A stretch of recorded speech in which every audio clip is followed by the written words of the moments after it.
Hey, it's Dan. Welcome back. You're watching I Allegedly. Got a good one for you today.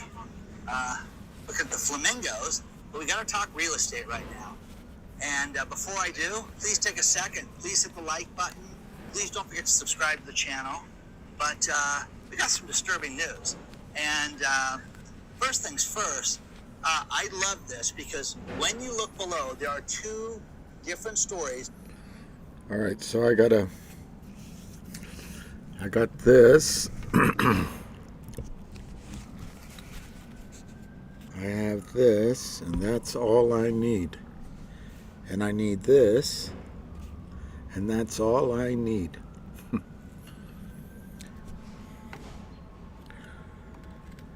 All right. Digital Dark Lords. I like it. I wonder if you know about there's some sort of internet that's like deep and dark. I don't even want to know about it, really. But I read an article that was a little frightening.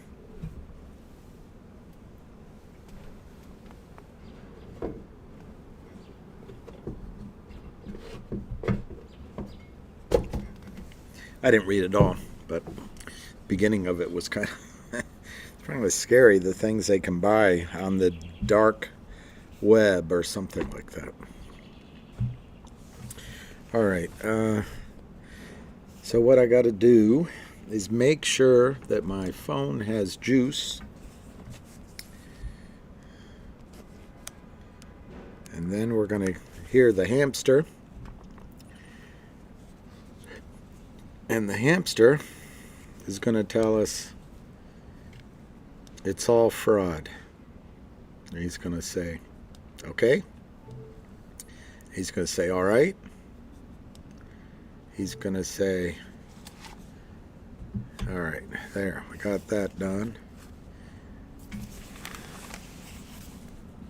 Yeah, there's a call, Don J. It's a, well, P-Man, tomorrow at 10 o'clock, I'm going to have Brent on here for to answer your questions. I thought it was a great call.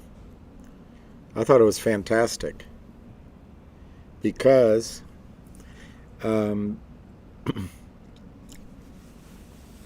because he's fighting the shorts. And if there's a large short position, and I didn't hear that he really described how big it was, like 100,000, 60,000, 100,000, maybe more, on a low float. And they were shorting, thinking that all the GoLogic shares, some of which I own, from 2 Decembers ago, are suddenly going to be free to trade, and therefore everyone's going to sell. He took that off the table. So I think there's the potential for a short squeeze, not the kind of numbers that I've used in other examples, but who knows? Maybe it goes from 2 to 10 or 21 or 30 in a squeeze, but then it can stabilize maybe 4, 5, 6, 7 range. But hey, take counselor. Yeah, that's right, Sergio. Hey, I gotta tell him.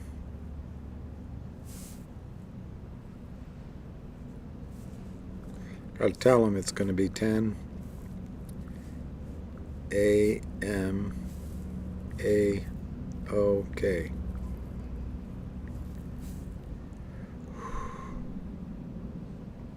All right, so we'll do it at 10 o'clock. We'll have Brent on. He'll talk. You guys can ask questions. And I actually think GoLogic, for example, we got 6 minutes. Yeah, 6 minutes. But for example, you feel buried a little bit in GTII, maybe take 100 shares or 500 or 1,000 and buy GoLogic and see if it trades up. And if it does, trade out and buy more GTII. Rita, Ali, Bronx Girl, yeah, there's new stuff at GTII. We're going to have Ham on here in 5 minutes. on a busybody call, and I think it's busy brands, and he'll update you. And I think I'll try to find that. I'm still tired, so I apologize to everyone. I want to put a little light on it. All right, let me get on the call though first before. Relax, everyone, and then Jenny's going to start nagging. Nag. Nag. Nag. Nag. Nag. Nag. All right, I think I can just go. I thought I had a link to this thing. Oh, here.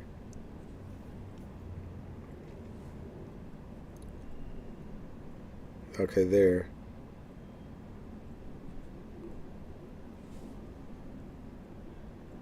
All right, it'll remind me in 4 minutes.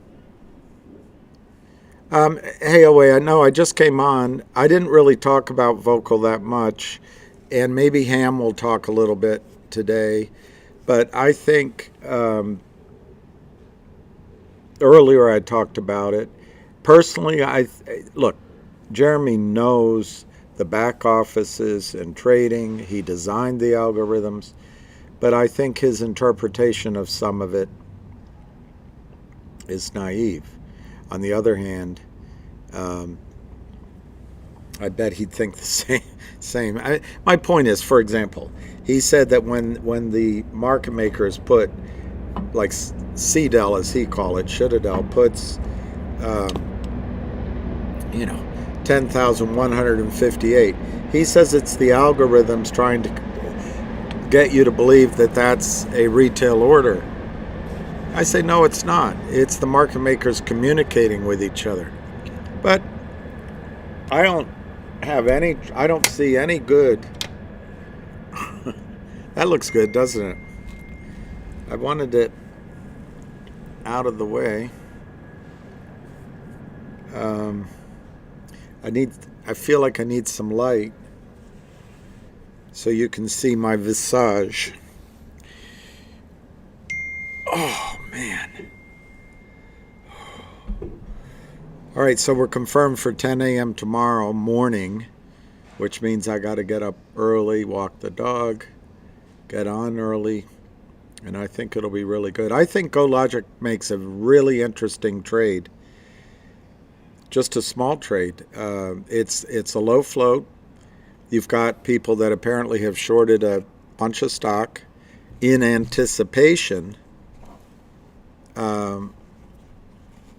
In anticipation. How about if I do no, I don't like that. Anyway, you can just live with that. I know there may be some bugs, but I don't think there'll be that many. It's interesting. I think they spray. Or the bugs are scared of Congress. I don't know.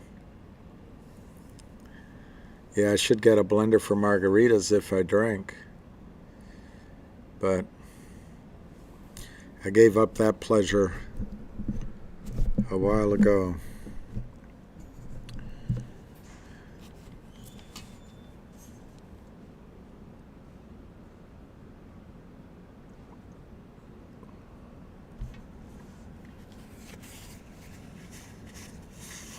Hello again. Hello. I just called to say hello. I think about you now and then. You're there alone. I'm on the phone. Hello. All right, here's MMTLP, but I don't think that's the correct one to join. Is there more than one MMTLP? Here's Ham Short Killer. All right, so there's only one person. Oh, no, there's a bunch of people on.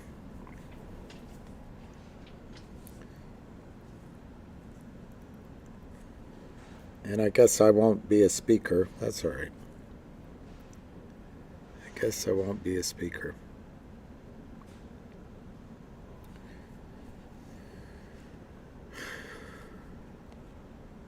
The hamster's a popular guy. I reckon I'm right popular. You Josie Wales? I'm looking for Josie Wales. That'll be me. Josie, you're a wanted man. I reckon I'm right popular.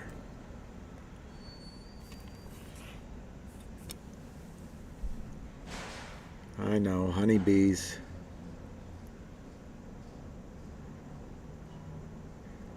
Working on the night moves. She had points of her own, sitting way up high and firm. Working on the night streams. That's early. That's a good point. That's early for. That is early for. But it'll be recorded. And thank you for inviting me to the call. And just back from DC. And I just want to thank the wonderful MMTLP shareholders. We have to come up with a new name because I'm tired of saying those 5 stupid letters. I can't say it anymore. And I really want to thank, I call him Old Man Bill, but the Bill William for taking me around town. That's his town. He's a gentleman and a scholar for doing everything he does. People, you have to appreciate him. He's one of a kind, as you all know. But without him, he's down in D.C. And just to let you know, we went around and see many politicians, many congressmen, and I came in as a whistleblower, and when they wanted to know who I was, I gave them William. So they're going to grab William. So when anything comes down, William is the one that's going to disappear, not me. Just to let you know that we've had great meetings. We can't tell you who we're talking to. They don't like their names on Twitter, so you got to deal with it. But I pitched them all very well. I believe that the people from MMTLP, I tried to shorten up their pitches. Remember, you're speaking to people, like most people on these calls, are just learning about this fraud. It's not easy to learn in 10 minutes. Yeah. But I broke it down, and I just want to just go over with you how I approach it. So if anybody is speaking to a politician or someone that you need to speak to, it's, my pitch starts out with, the word counterfeiting. Counterfeiting is a dirty word, no matter what you're talking about. Anybody who's ever been accused of a counterfeiter is a bad person. Except hedge funds. Where are you, Ham? Oh, Ham. It's not. I'm looking at my phone. It's not me. I would speak to, for example, I'll give you one of my meetings was with people from Rochester. It has nothing to do with any stock that we're talking about that we follow.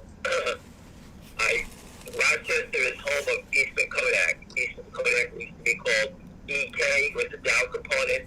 Now it's KODK, and it's a $3 stock destroyed by the short sellers. It had a squeeze, but they shorted it right back down. I broke it down for the people there, showing them the destruction of the public company and what effect it has on the local businesses and environment there. People are leaving, there's crime, there's no jobs, so the town is basically rolled up and drying up. If we would have somehow squeezed the short in Kodak, and I brought it to the attention how they were doing it, I gave them all the information how the bandits do it. If we can reverse it, we can actually save this town and this city from being just blown up and dusted away, because that's what it is right now. I also spoke to someone from Ohio, a very famous guy, his office, about Root, R-O-O-T. Root was a $5 billion IPO. It was the biggest IPO in Ohio's history. The company was naked, shorted down. A friend of mine, a very, very, very, very wealthy wealthy man called me up. He invested in the IPO. The stock was 14. I told him about the naked short in the stock, and he gave me some management. Management decided not to do anything. The stock went to $1. They were going to get delisted from the NASDAQ. They reversed it. It cursed to death. It went to 25 on the reverse. And today it's $3 again. Okay, so that stock, which had a $5 billion market cap, today the company's worth $50 million. The destruction of shareholder value, and most of the people that invested in that company are from Ohio. People from the company got laid off, lost their jobs, can't pay their mortgages. It's a downward spiral of the economy around that company. So if anyone has companies in a state that they know of, please bring it to my attention. I'm not exactly sure of every company, but I'm sure someone knows a company in their town, their local town, or knows one that is being destroyed by these criminals. It's an easy sell to get attention, not for your stock or our investment, but to highlight the naked short to the system and how it's destroying everything. Once you show them that, their eyes are wide open and they want to know more. So it's very different than us going to sit there and pitch him, MMTLP or GTII or whatever it may be, telling them something that I don't even own the stock, but I'm here as a whistleblower trying to explain to how it can save the economy of these cities. And believe me, their eyes are wide open when they hear that. As far as MMTLP, my pitch on this one, and I hope some of the people that were with me last night understand it again. I broke this down to, and I can't tell you who I was speaking with, but I took out all the whole inner workings of the whole back office, and MMTLP, so you guys all know, you have the holy grail already. You won. The key to winning is musical chairs. Stop the music. Count the shareholders. FINRA helped you out by stop trading it. All right? Now the only thing we can do, the only thing that they need to do as a politician is to ask the SEC what is the number that they received from the blue sheet investigation. Now, excuse me if I'm wrong, but I think it's 165,000 shares. Okay? 165,000 shares. Is the number million. higher? 165 million. What was that? 165 million. 165 million, I'm sorry. If the number's 300 million, or 500 million, or 600 million, obviously there's a problem. We don't know how big it is. But as a politician who's going to ask the SEC questions, okay, all we need to know is what is that number from the SEC investigation, FINRA investigation, which we all know is happening. What is that number? And when they get that number, the next question is, who sold it? That's it. That's all we need to know. That's it. That's all anyone needs to know. So everyone who's, retweeting stuff on MMTLP, that is all you need to know. What is the number and who sold the shares? I told them, we know who owns the shares. Their faces are here. They did nothing wrong. They put up their money. So there's only one side of the aisle, and that is the aisle of who sold the shares and how big the number is. That's it. Nothing else. If they sold the shares, they sold them illegal. Okay? Someone questioned me today and asked me that when a representative of FINRA or the SEC would commit some fraud to try to hide the number. This cat is out of the bag already. There's no one who's going to doctor a number in an investigation to protect a hedge fund who's selling something illegally. So don't even think that way. So anybody who's thinking that way, get that out of your head. You're going through the legal process right now. Okay, I know you want your money. I got it. But again, there's no way to hide this mess anymore. It's down to two basic questions. How big is the number and who sold the shares? And it will come out. They can't hide it. You have a good legal representation on your side. John Bird is a great guy. He's spearheading this thing. These guys have a lot at stake also. Okay? So I know people got 10,000 shares, 50,000, 100,000 shares. These guys guys got millions of shares. Okay, so, I'm meeting John next week for some meetings on some other stuff. But again, these guys are fighting hard for you. The politicians are now on your side. I told you that a long time ago. And the shit's going to come to a head. I don't know if it's a minute, a day, but it's going to happen. Education, I told you 1,000 times. You have to understand this thing, because when you speak to other people, you have to get the story correct. And I hope I didn't insult anybody that I tried to teach yesterday. So everyone that actually listened to me, I only mean to teach it so you can, when you speak to others, it's easy to get across. You can't get into too much detail. Okay, I don't want to bore anybody, but the SEC is throwing up interference to you guys. The payment for order flow, okay, some people think I'm crazy, is a non-event. Stop falling for the SEC changing the subject. They brought in James Angel. He's a two-faced. He will speak on behalf of us on the people getting ripped off, and then he'll speak on behalf of the short sellers. Okay, he's a paid economist. He's a professor. He's never bought a stock. He has no idea what we see and report daily. He has no idea how a stock trades. He couldn't tell a stock trade if it hit him in the head. Okay, he's just reading a book and repeating nonsense. Okay, what I report on every day on GTI trading is light years ahead of what that guy knows. Okay, real world experience is what we're showing you. Trading desk experience is what we're showing you. I told you I have 100 guys here, easy 100 professionals here. People that will market make the nice securities that most people don't even know. Nice securities is one of the biggest players in the game before it became virtue and this computerized trading. That actually made markets and stocks. They all can see. We all know they're throwing codes up there. We know what they're doing. We know when they're watching trades. James Angel doesn't have a clue what's going on. He doesn't even look at the screen. He's a textbook guy, and he's just there as a paid witness, I believe, for the SEC to put us to put you guys to sleep. That's all it is. Okay? They can't hide the fact that we have proof. It's impossible. Right? But you're never going to get your chance to show James Angel the proof, because he'll never respond to it. All right? So you got to keep fighting. Keep your heads up. There's no crying in baseball here. So it's a tough fight. I've been doing it 23 years, just getting sick. Okay? But once you know your stuff, you can speak with anybody. And that's the most important thing. I have zero fear walking into anyone's office. There's not one person that can say anything that's going to upend me and make me cry. It's not happening. All right? So I spoke to many people today, powerful people, and I smoked them all. All right? They all understand it. I had documentation that I prepared for everybody, stories that they can read, understand, proof. I gave it to all of them. Most people don't believe that it's been going on this long. I showed them stories from 2001 to 2023.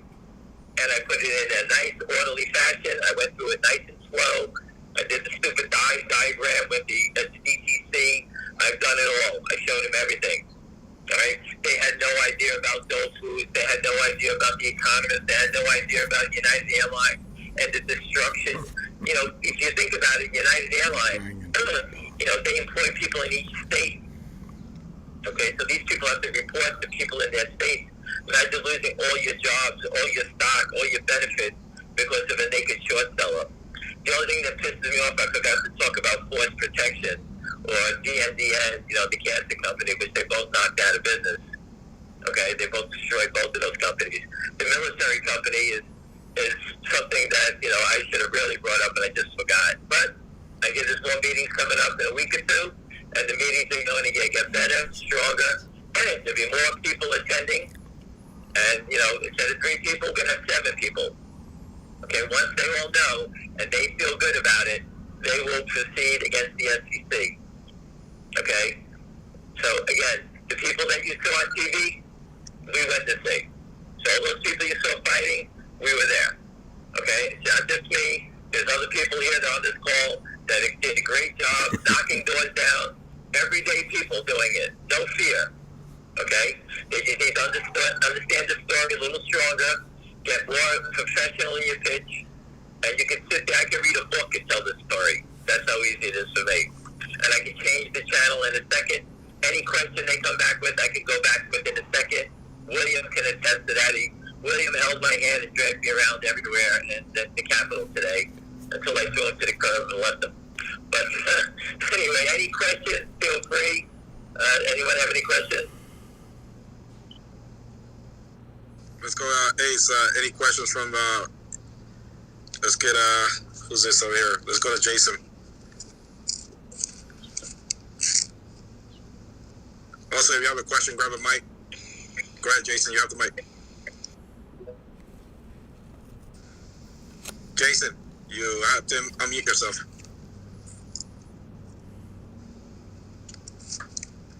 Give me a second. Let's go to Justice. Go ahead, Justice. I'm adding mics here. Hello? Yeah, just want to make sure that I'm on. So, a quick question. What if this, I don't know, corruption / conspiracy goes, closer to the top? I mean, what if it's that powerful that some of... Yeah, go ahead. You got the proof already. You can't hide the proof. Then I can just put a cover on it. And, there's lawyers exposing it. It's only in the game momentum. If you guys didn't have that letter from the emails of the Freedom of Information, whoever got that is the superstar. And that information is deadly. GTI has the same deadly information. Once you see it, it cannot be unseen. All right, everyone here is witness and looked at the emails from the SEC and FINRA describing everything that you've seen. Excuse me, they know it's the best. They know there's fraud here, and that's why they shut it down, because it must be massive for them to shut it down. So I don't believe there's anyone's going to squash it anywhere. It's going to come to a head.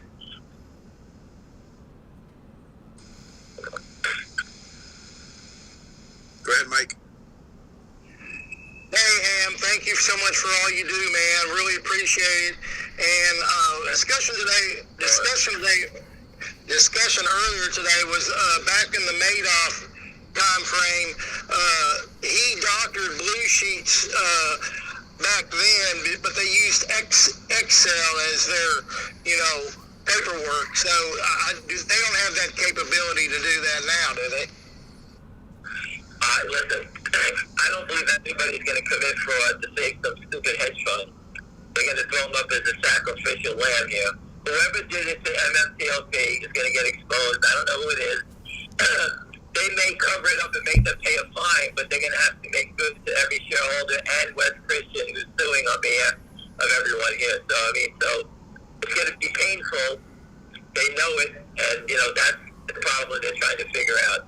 Once you got the freedom of information, guys, you got the get out of jail card. It's right there. They can't hide it anymore. Everyone has it. No court of law is going to not deter. It's going to kick it out because you guys don't have proof. It's right there. The regulators are right there. We just got Anna on the mic. Hi, Anna, and welcome. You there, Anna? Yeah, sorry, I was tweeting the space out. It didn't show up when I was looking up MMTLP spaces, so I just put it out there. How are you guys? Good. We're on with Ham. You have any questions? Yeah, hi, Ham. How are you? Good. Don't. Always go forward. There's no going backwards anymore. That's it. All right, so do we have any other questions from the listeners? Please grab a mic. We have Ham on. William, if you want to ask Ham a question, fire away. Ace in the hole, I see you there. Get William on the call. He's on. Go ahead, William. The most urgent question I have from my guys here is whether or not there's crying in pickleball. Yes. When I lose, I cry. Yes, I do. William, I just want you to, give everyone your opinion on how I tell the story. I just want you to let them know what you told me. What do you think? Well, Ham is amazing. He's endearing. He's a bit like Paul Newman in that movie when Paul Newman was older, Paul would tell everyone, I grow on you. And Ham grows on people as he's talking to them because he's got a very open, endearing, honest, engaging story to tell. And people responded. And I think Anna and others had, opened the doors in many cases. But my reaction was a job well done. Thank you, and I appreciate you taking me around. And for everyone on this call, the people that are fighting, that are on this call, that went out, left their family, like myself, we're not fooling around, we're not quitting. We get stronger as we go along. There's a great core of people here from all walks of life. And if you want to step up anytime, we welcome anybody to knock on the door, email a reporter. We'll take and handle it for you. Open the door, and we'll knock them down. There's plenty of us here that know the story. So, again, help yourself. We can only do so much. Everybody here, we break the short, we change the world. Okay? I've been doing this for 23 years. I say the same thing as I said back then. We break one, you break them all. Okay? Because once you figure it out, we'll get them all. And I do think the barriers are going down. People are listening. Education. This is a story that cannot be hidden anymore. And, I do believe it's the biggest fraud in U.S. history. I've always said that. Pat Byrne, we all believe this stuff. We see the damage. And I was explaining to my sister-in-law that I was an oncology nurse. And she wanted to know more about what I was doing. And I said, the damage, if someone sells 1 million shares at $5 and has to buy it back at 20, they're losing $15 million.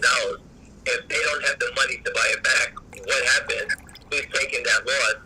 There's going to be a bank or a prime broker that's going to take a beating, and the SEC knows this, and that's why this is a major problem. And I can't believe the SEC hasn't slowed down people from actually doing this anymore. I had no idea that MMAT raised money and they swatted that stock also. The destruction, the millions of shares that these people have sold in stocks and just drove them back down. I've never seen so many stocks crashing below 30 cents. When a company raises money, it's a good event, not a negative event. Ham, right? Ham, I have a question. I say to you, when a company raises money, speak to the CEO and say, hey, who did you sell the stock to, and why don't they file that they have a position in the stock? That'll tell you exactly if it's a naked short or a real investor. Because if the real investor bought the stock, he would tell the world and say, hey, I own 3%, 5% of this company, and file a position. A naked short is somebody who sold it at $1, who's trying to cover it 30 cents on the secondary offering, and their name never appears. So when you speak to a CEO, all you have to say is, who bought the secondary? And they say, well, why aren't they filing? I want to see who they are. If they have no interest, there was a naked short, and someone tipped off that we're raising money, they sold it at $1, and they covered it at 30 cents on the secondary offering. There's a little tip off on how to figure out who's funding your company. We have some listeners up here that want to ask a question. Let's go to Qtainment. He was up in Washington, D.C. with you. Go ahead, Qtainment, you have the mic. Awesome. Thank you, Busy. I believe Mike Q was first, so I'll just make this quick. Ham, thanks again for dinner last night, man. Appreciate everything that you've done and that you're doing. I learned a lot from you. Anna learned a lot from you. Debbie learned a lot from you. It was great eating and connecting and networking with you and William. You guys are definitely powerhouses, in the community and in the markets, and we all appreciate you guys and all of your wisdom that you give. So thanks again for being able to come by in the space and chat with us. Appreciate it. Again, you're a young guy. Educate yourself. This is a lifelong. You could become a lifelong trader. I told you, make $100 a day. It's $500 a week. It's $2,000 a month. Then go to $200. Just think of the math. Don't be a pig. You're going to do slow and steady wins the race in trading. That's how it works. But again, It was a pleasure meeting everyone, and again, I hope I helped out as best I could. You know, it's quick to jam all this knowledge down your throat. I have 40 years or 35 years of this nonsense. I'm trading. I have 23 years of naked short selling finding, and again, I'm trying to give it to you all in one day. I try to keep it in a pattern so everybody understands it. I try not to go too fast, but it does get difficult. But again, the most important thing is the SEC is trying to deflect and hide the fact that they can't settle trades. They just can't do it. All right? Otherwise, they would have done it a long time ago. Everyone says the same thing. How come they can't settle these trades? What's the problem? Obviously, the money's been stolen, and they don't have enough money in the system to cover all these failed trades. So doing it one at a time, MMTLP, you got your shot. You're at the plate. There's your one. Second, GTII, same thing. We're at the plate. Everyone else, if you look at it, all these small companies have been taking funding, doing all this stuff. GTI is the only company standing tall. They're not taking the money. All right? When a company doesn't take the money and fight for you, that means they're going the distance. All right? So that's how this game is played. Public companies, they need to raise money to build their businesses. And you know what? GTI looks to me like they had enough of the nonsense, and they'd rather fight to the death than to take money and try to build a business and watch them short it down anyway. Because if you build a business and say you got good fundamentals, they don't give a shit about it anyway. Right? So it doesn't make a difference. How many companies come out and say, hey, our business is doing great. FNGR, our business is doing great. Lynn Capital shorted the shit out of it. Can't even go up. The company's revenue, everything's exploding. No debt, nothing. Billions in the bank, and the stock can't go up. Every day he's still playing the game. That's a company fully funded, plenty of money, no debt, and they still can't go up. My friend bought about 1 million shares in the last month, and we're actually up 30 cents. 1 million shares with a company that there's no sellers in. So again, building fundamentals used to work. It doesn't work anymore. Yeah, any other questions? Let's go, Chris. You have the mic. Yeah, hey, thanks everybody that's gone to DC and has busted their ass working on this. But Ham, you said that Wes is working for us on MMTLP. What are we waiting for? I mean, what's the one thing that is going to make these guys settle this one way or the other? Well, you have the regulatory bodies. You expose them. Do you understand? You ripped a hole in their ship. Just thinking. They can't hide the fact. The lawyers will demand the blue sheet investigation, okay? Politicians are helping you to get that information released. The blue sheet investigation was done. Who sold the stock? The SEC and FINRA, they know who it is, okay? You're down to the point of damage control right now. How are they going to fix this? Maybe they're checking with your insurance because they're going to have to pay somebody off here. There's going to be a lot of damage coming up. So I don't know exactly what day it's going to be. Wes is not speaking. So again, it's inside information. He's not talking. No one can get the information. Even I can't get it. So I don't know. You know, I heard that there was something coming out in GTII from the court, you know, any day now. And I'm waiting like everyone else. It's a public company. You can't get it's inside information. If I knew that there was positive news or negative, so he's not speaking. So, you know, once he engages and starts to go and starts to file information, he clams up. That's the other one. So I can't get that answer for you. Let's go with Ron. You have the mic. Thank you for the opportunity. A question for the group. I'm here because of my father's been telling me about naked shorting for 40 years. Never believed it, but we're seeing it real time. I ended up here via Northwest Bio, which is another one, to Ham's point, destroying, you know, cancer cures out there.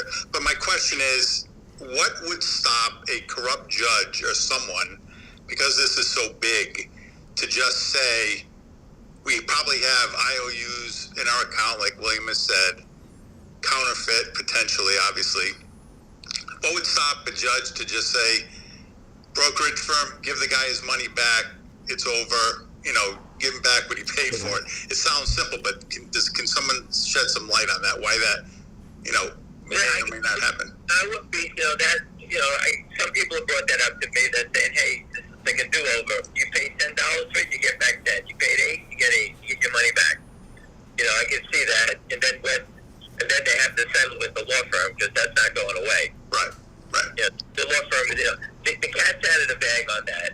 As far as Northwest Bio, I met Northwest Bio when the stock was $5. I forgot the CEO's name. I forgot his name. Linda. What's his name again? I think it's Linda's the CEO, right? Linda. What's the other guy's name? The other guy. I don't know the name. But there's a drug that clearly works, and they've been destroyed by the shorts, right? I begged them to do a dividend and to fight back, and they went with the law firm at the time. I know they have a guy who was an ex-CIA guy they had on the board of directors that was supposed to do something black or something like that. I forgot his name. And that stock was $5 at the time, and they chose not to do nothing. And obviously they got the shit kicked out of them, diluted the shit out of the company. Right. And here you are, I met with them 5 years ago, 6 years ago. I think I met with Les is his name, Les Goldman. Oh, Les, yeah, I know Les. Yep. Right, so I mean, he's got to be like 80 years old now, that guy. But anyway, companies don't want to fight back. They let these guys take advantage of it. They need money. I described to everybody today, naked short selling in a biotech. If anybody who's here, if you ever get wind of a biotech or you did some research on it, remember the short sellers have the FDA playbook. You need phase 1, phase 2, phase 3. They know you need money to get from phase 1 to phase 2 to phase 3 and actually get into production when you do get approval. Okay? So you can start out with a small company. By the time you get to phase 3 and all the dilution, the shorts know you need the money. So they totally rip off everybody who gets in early in these things. Once in a while, you'll get one that comes out with great news right out of the gate. The stock will open it, it's a new issue, whatever it is, it's $7, and it goes to 100. But the other 99 goes from 7 gone to 30 cents before they start to take off. Okay, so I've seen it done 1,000 times. And, Northwest Bio is a complete classic again. You can actually see the stock, I don't know how high it was, but I've seen it get destroyed, and they just keep raising money. I remember one time they raised money, and I was in Michael, I forgot his name, out of Long Island. He does all the funding for these guys. And, I know he bought stock on a secondary one time. I'm sure these guys flip it all the time. And they just take advantage. Remember, any stock that's going for FDA approval, they have the FDA guidelines, the approval process, and I'm sure they have people inside the FDA that tell them, what kind of company it is. So you got to be careful with those things. The system is rigged against you. I just gave you an example of it. Let's go with Marine. You have the mic. Marine, you have to unmute yourself. You have the mic. Okay, let's go with Collins. You have the mic. Hey, okay, so with respect to the dividend, I'm just kind of curious how big it is in terms of forcing buybacks, and is it just supposed to shed light on the counterfeits, or is this going to put a big cost on the frauds to basically pony up the money to cover the dividend, or is this really we just got to wait on the lawsuit for anything to really happen? I'm just wondering if from that. What stock? GTII? What are you talking about? Yeah, GTII. Alright, so GTI gave a dividend out. The dividend is here just to annoy the short. Basically the short the stock. It's basically a 10% dividend. So if there's 300 million shares short, 10% of 300 million is 30 million shares. 30 million shares is $2. These guys just lost $60 million being short that stock.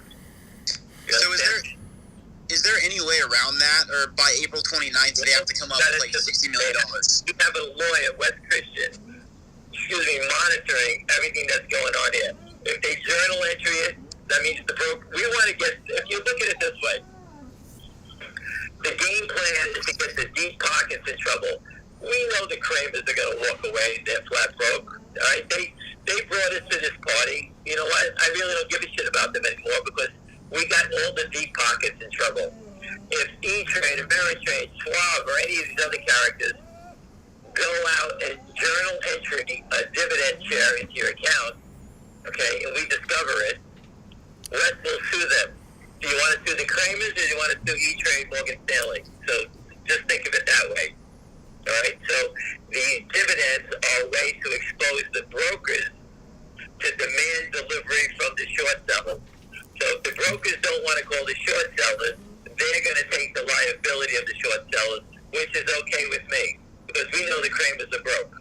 right? At the end of the day, whoever wants to take the hot potato, God bless you. You better, if it's the Kramers and they're fine broken, they get bought in, they're dead. If the T-Trades, when they find out they're stuck, they're going to buy it in. That's the game plan. That's what the dividend does.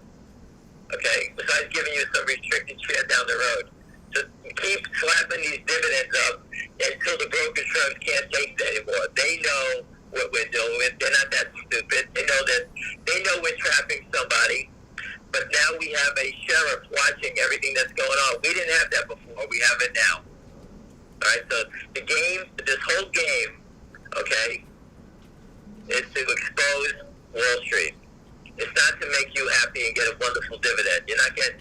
There's no dividend that GTI is going to give you that's going to change your life. So get over it. Okay? These dividends are. It's like I don't even know what to say. It's something to expose the problem. Okay? The company's rewarding you for staying as a loyal shareholder, for being around. You're going to get 10%. So if you got 10,000 shares, you're going to get 1,000 shares for free.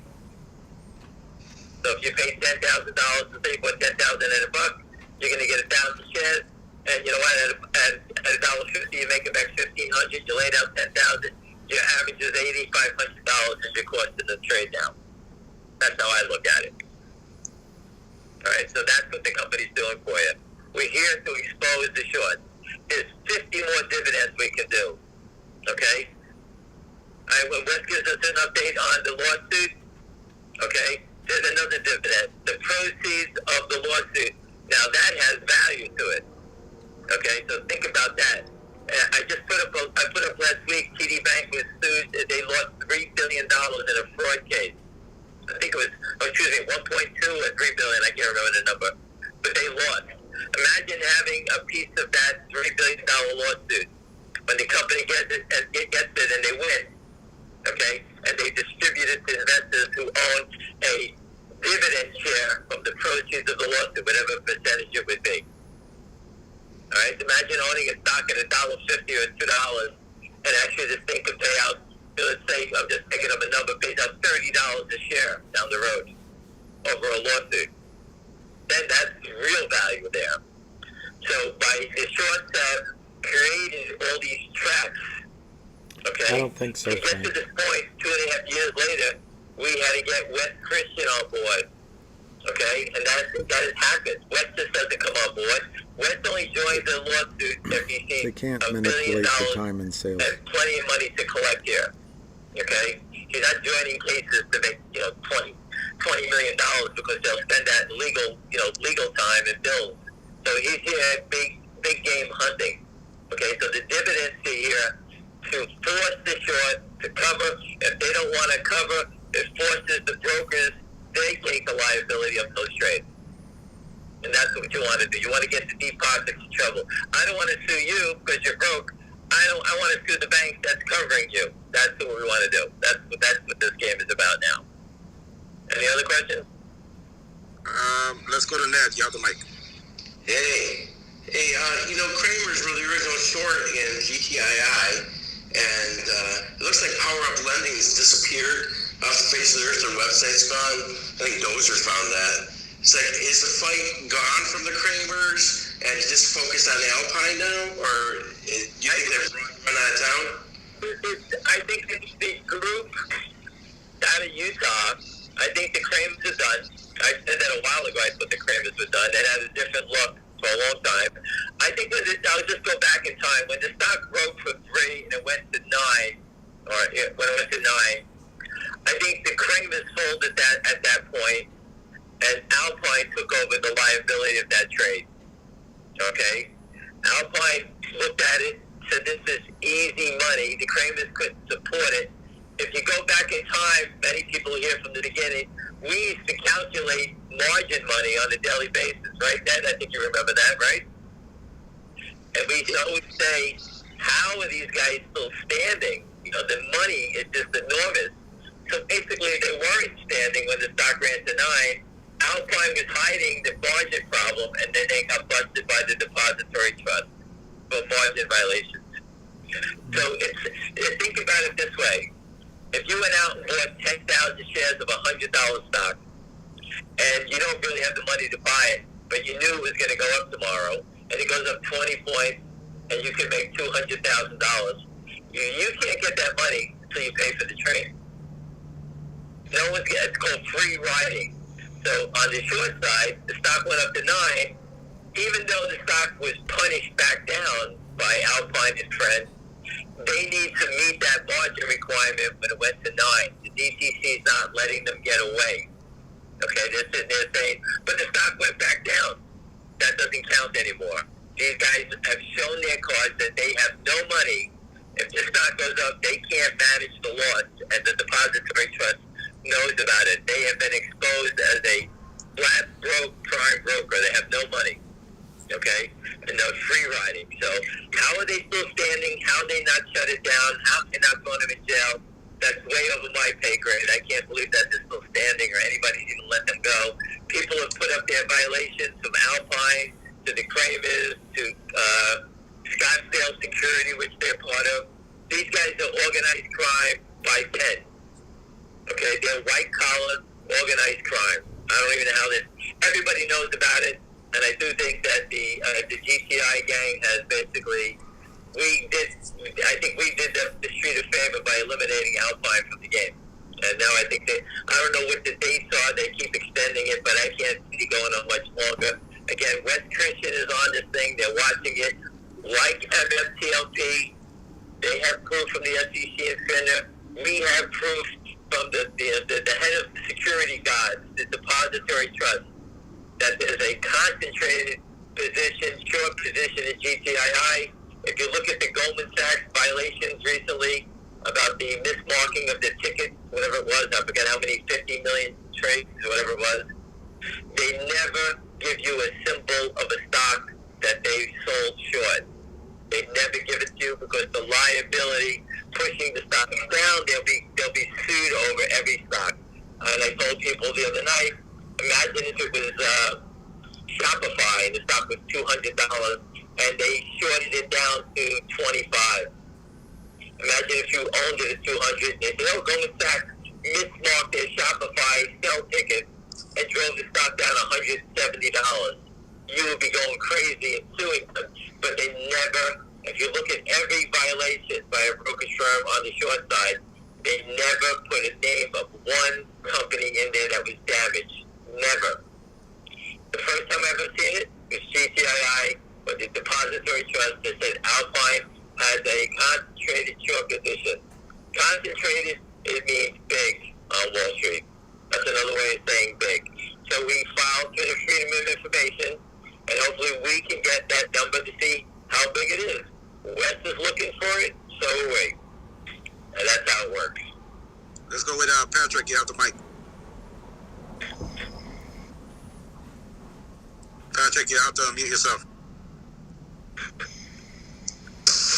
All right, let's go with Asia. You have the mic. Hey, good evening, everybody. Hey, Ham, I got a question with GTII. With the dividend, who pays for that dividend? Who pays for the new dividend, the 10% dividend, the 1%? Yes. So the company's issuing it to you. Okay, we're waiting for the distribution, the news to come out about the distribution date. Okay, the record date is already set. The company will give shares from their treasury to everybody. If you get 1,000 shares, you're going to get 100 shares. Okay, 100 shares will go into your account. You don't have to pay anything for it. Okay, it does not dilute the flow, correct? Because there's no. It's restricted. It will dilute when it's unrestricted. Yes, it will. So instead of diluting it today, you have a restricted share for a year. Okay? It's just a gift down the road. But it's a way to expose the short. Okay, thank you, Ham. You got it.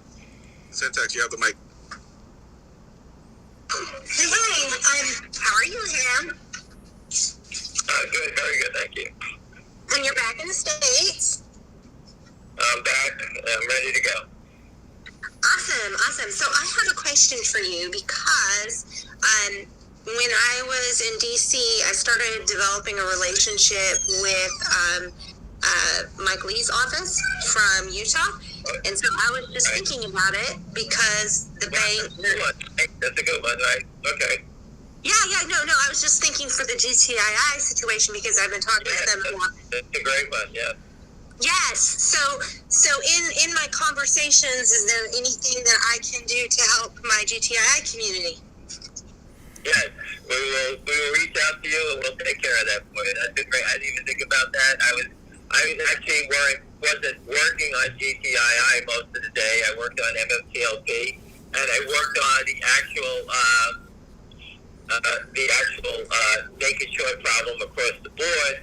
Because if you can get the politicians to go knock on the SEC's door, which they are, and expose the problems for us, okay, I gave everyone the names of, they asked me point blank, do you know any of these people that actually do this stuff? And obviously we gave them all the bandits that we know. Everyone has their names now. So I've given them in real time bandits, but the gentleman from Utah would be a wonderful. I would love to get and have a meeting with that guy and show him exactly what's going on in the state, and I think he'll be quite taken back about what we can give him on that information. So we will try to do that privately. I appreciate that, though. Cool. Yeah, I'll talk to you soon. Thank you. Patrick, are you back? MMTLP Studios, Patrick, are you there? Can you hear Busy? Let's go to Qtainment. You have the mic. Thanks, Busy. Hey, Ham, quick question. Is it okay if I call you later about that thing you sent me? You want to call me later? How about doing it tomorrow? Okay, yeah, that's fine. Whenever you're free, I guess. Okay, look at tomorrow. Would be great. Thank you. Awesome. Thank you for that. Hey, no problem. Yeah. Qtainment. Maureen, are you there still? Maureen, you have the mic. Nope, we don't have any more mics. If anybody wants to ask Ham, this is William. Just quickly, someone's asking here regarding Utah. Is there any update on the whistleblowers from Alpine, or is that all quiet? It is very difficult to put together, and I'll explain it to you. Okay? Whistleblowers like to get compensated. So I'll do it this way. Has anyone ever watched the movie The Bridge of Spies with Tom Hanks? Well, I'm basically Tom Hanks in the middle of all this nonsense. And I've actually had to get whistleblowers, I had to arrange a transaction on a different subject to help everyone get compensated for seeing what they're doing. So, I'm going to see the money people to put the transactions together to get the whistleblowers to come in and rat everybody out. That's where it is. It's not easy to do. Most people that want to be a whistleblower walk into an office, like I did today. And William, what did I tell the people when I walked in? I don't know what part of what you said you want me to answer, but When I walked into a representative's office today, how did I introduce myself as what? it depends on the office. I don't remember. Oh, I said I was a whistleblower. Didn't I say that? Oh, yeah. You did say that. Yep. I walked in, I said, how you doing? I'm here, I'm a whistleblower, and I have evidence and proof of foul play and something that is hurting you, this, that, or whatever it was, whoever I was speaking to. That is a whistleblower looking to blow the whistle. Whistleblowers, some other whistleblowers want to be compensated, so it's not easy. So I had to arrange a transaction to make sure that the whistleblowers get paid and that, everyone sort of gets what I had to do. I can't go any deeper than that, right? But they're there, and the transaction will happen. So as soon as that happens, they'll come in, and the spies will come out of the cold. That's what's going to happen. There's three. Ham, that was brilliant. That was brilliant, walking in saying you're the whistleblower. Fantastic. Right. I went right in, and I introduced myself. Who are you? Whistleblower. Let's go. That's what I said. Yeah. Perfect. He did. He did. Let's go with knowledge. You have the mic. I just wanted to say on that FOIA, we're T-minus 14 from me contacting them again. I haven't heard anything back yet, but I've got an eye on the date. So 14 days from today, I'll be sending another email. I appreciate that. I actually have 2 other people that are doing it. If you don't ask the proper questions, you just go into a dark hole. So, again, I'm sure you know a little bit about it, but that's what they do. So, the guy who filed the first time for MMTLP, boy, what a direct hit. He basically sank the Bismarck, if anybody understands an old war movie.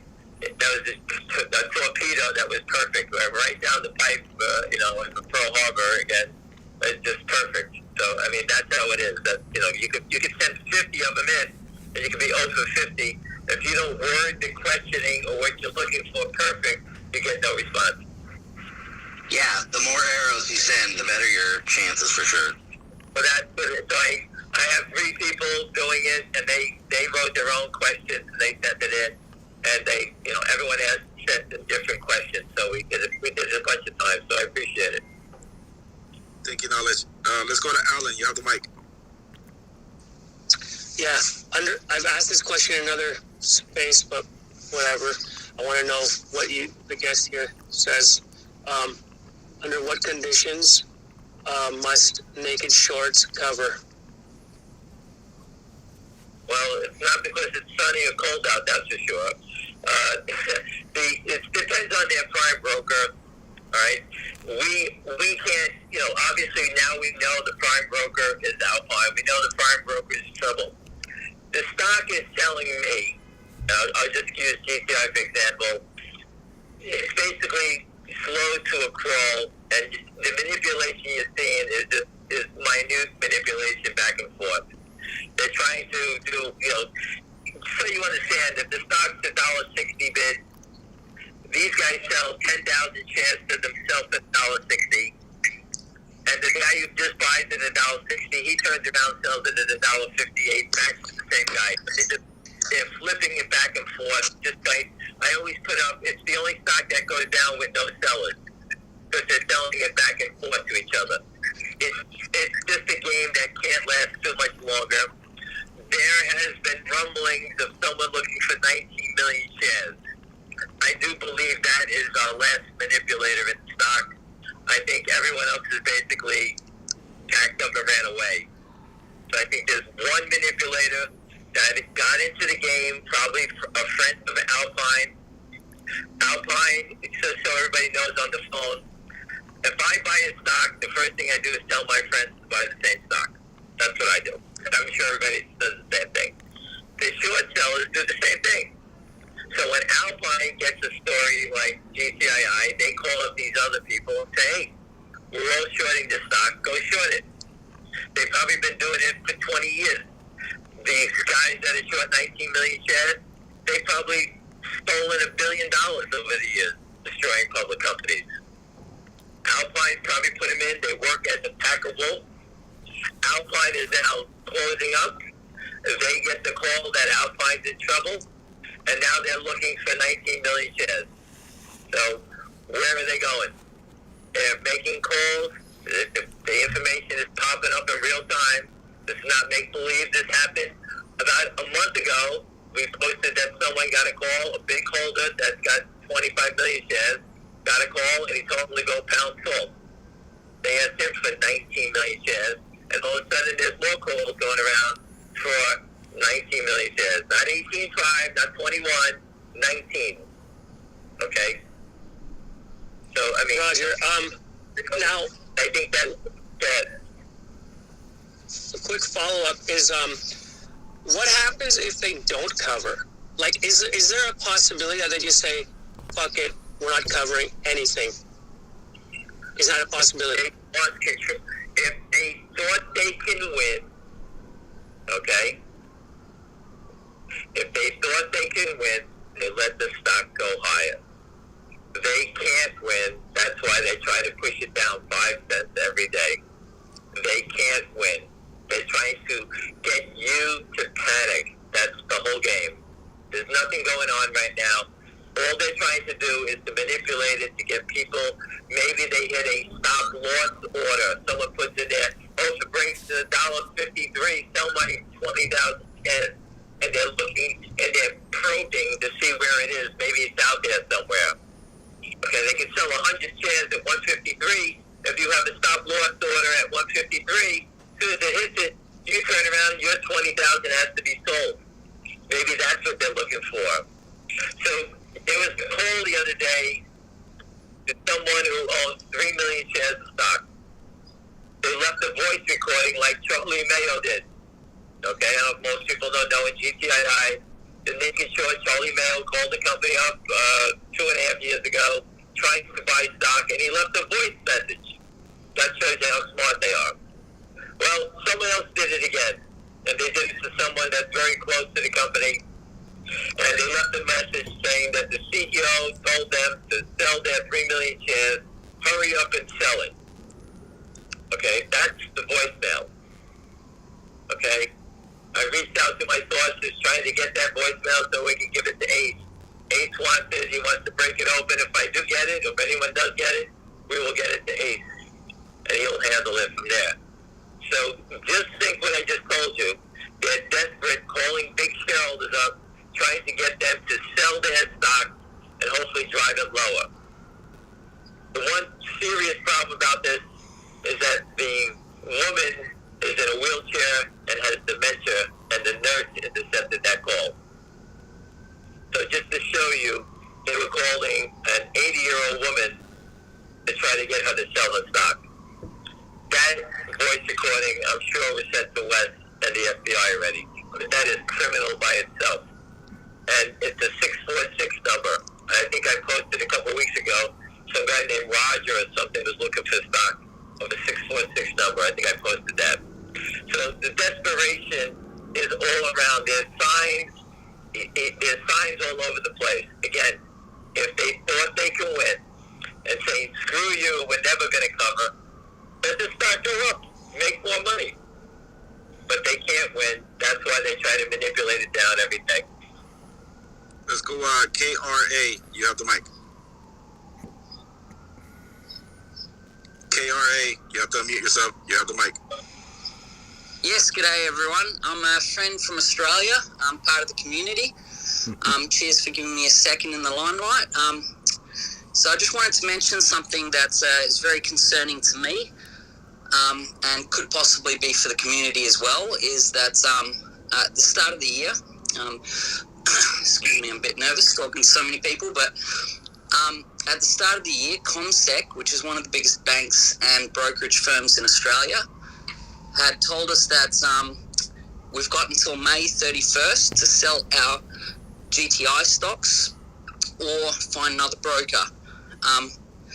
This is concerning because they basically said that here in Australia is no longer dealing OTC stocks. So obviously my concern for the community is that it might not just be Australia, but that would be a lot of people having to sell their stock.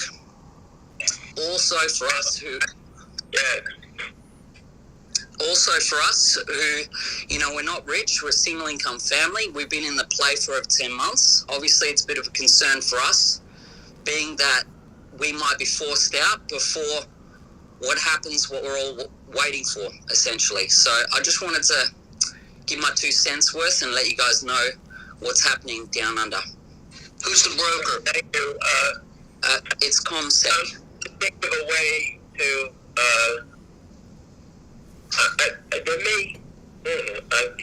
there's a brokerage firm out of Hong Kong that maybe you can move your account to. I think Singapore. The name of the account, but we know people there, and let me try to get that information for you, and maybe I can get busy to get it to you. That would be godsend. Thank you so much. Figure that out. But there may be a way, maybe you can, I haven't heard anything like that.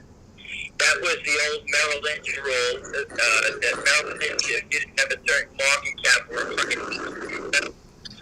forced everyone to sell the stock in the system. And that was the way for the sellers. And that is May 31st, you said, right?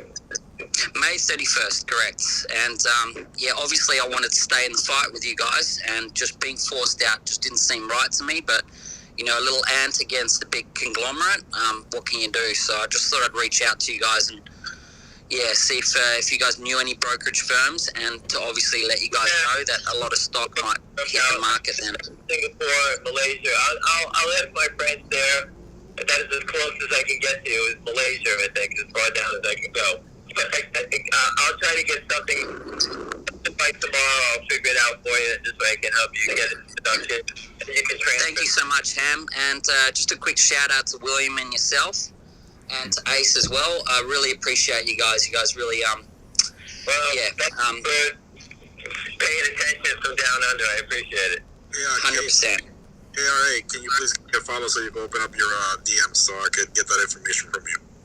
100%. Do you know how I do that? Sorry. Just follow me and I'll DM you. Okay, sorry. Who am I speaking to here? Busy Brent. Busy Brent. Okay, thank you so much. Yeah, no problem. Let's go with another hand. Brian, you have the mic. Hey, thanks, guys. Just regarding GTII, you know, for the past 2.5 years, we know, the regulators have been kicking this can down the road. Ham, do you think that they are trying to protect somebody larger than Alpine? Nah. I don't. You got to understand that these guys don't protect anybody. We're just a pimple on everybody's ass here. Going back for 2.5 years, when I had conference calls, I used to say there's a red light at the depository trust. When your margin bell goes off, that red light goes off. They don't fool around. They come and get you. So obviously, the DTC's light went off, and they came after Alpine. Okay, so what we see cannot be unseen. We see it. The lawyers see it. And I don't believe, like in MMTLP, they're kicking it down the road. These things are getting so outrageous that they can't keep it in the pot anymore. The water's boiling. They can't, it's exposing all over the place. They can't stop it. And that's why I went to DC. That's why we're forcing the issue, is that we want to make this thing to get boiling hot real fast. So why do you think going back to DC and it's spreading the word and educating people so it can be a complete expert on the SEC? I've handed out Alpine news. I've handed out the SEC and Freedom of Information. This evidence is not just seen by us; it's being seen by people in Congress and the Senate. The people are seeing it now. All right, so it's not like it's just in the dark corner of the world here now. So it's out there. Why do you think they keep on giving Alpine and the Kramers extension after extension after extension? I'm not an attorney. I have no idea why they're doing that. This Alpine thing has been going on before we even knew about Alpine. We knew Alpine was the woman from DBMM told us it was Alpine at their prime. I reported that, but again, until this shit popped out, I had no idea that Alpine was cahoots with the Kramers. Okay, there's no one protecting the Kramers. If anything, the Kramers have been turning state's evidence, which I heard many times, and actually ratting out people in the industry. So I don't believe there's anyone that, I think, like I said, you can see the stock go down to one manipulator. The big manipulators have basically disappeared. That means the plane's going to crash. When a plane's going to crash on a runway, they clear the runway, right? Everyone runs away. It looks like we're down to one manipulator, and I think it's that person that short 19 million shares trying to figure a way to get his ass out of this thing. Otherwise, I think everyone else is going to run away already and file bankruptcy. Just one other question. Can you give us any sort of detail on the, quote-unquote rat that you mentioned for Monday? What would you like to know? I can't give their names because they'll get killed. No, not the name, but just... I wish I could. They're people that worked in the organization. They know the accounts. Okay, they know how they where they wired the money to, and they know the players. I don't think you can say any more than that. And they know the network of market makers. So I think that's we hit 3 sevens on our slot machine. If you hear what I'm saying. Okay, thank you. Thank Thank you. Let's go to RR1. You have the mic.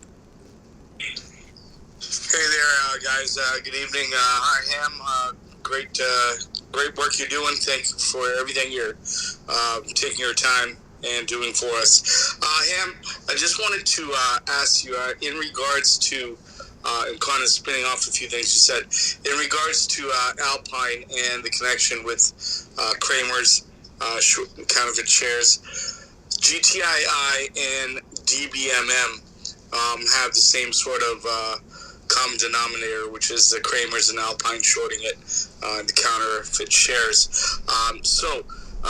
With hopeful settlement coming out of these guys, do you think that DBMM might get dragged along?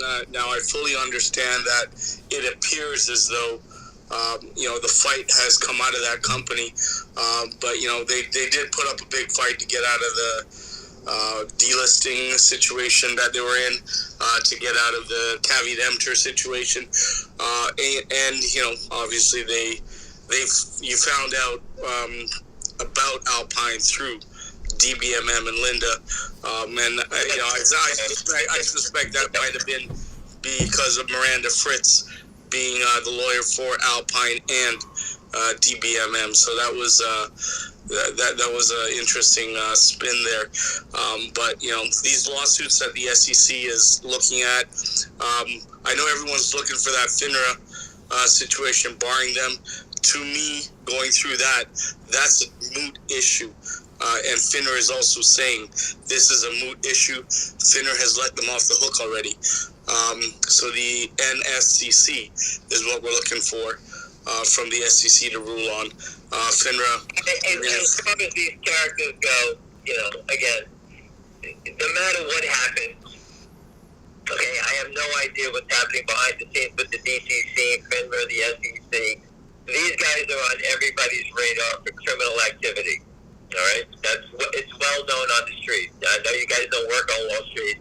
Everyone on Wall Street knows these guys are criminals.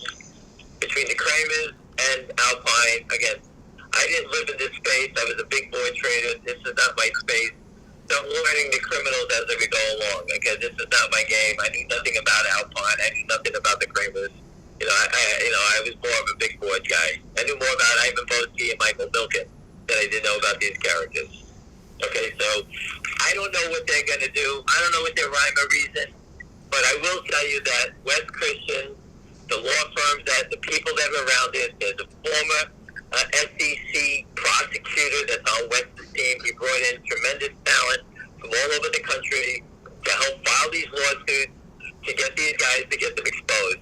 There's people on our side of the fence that I think are better attorneys than the people that they have at the SEC now. All right, so I hear FINRA's in disarray. People are leaving. I have people that are attorneys that work and do deals with FINRA, and every time they call up, the people that they were working with all quit, and they have somebody new working with them. So FINRA could be a place that has no talent anymore, and I don't know what their rule is. Why would they let these guys off the hook? Maybe there's some legal thing that they cannot do it. I don't know. So again, I can't answer for that. But we have the proof already from the DTC. The DTC will be one of our John Does down the road.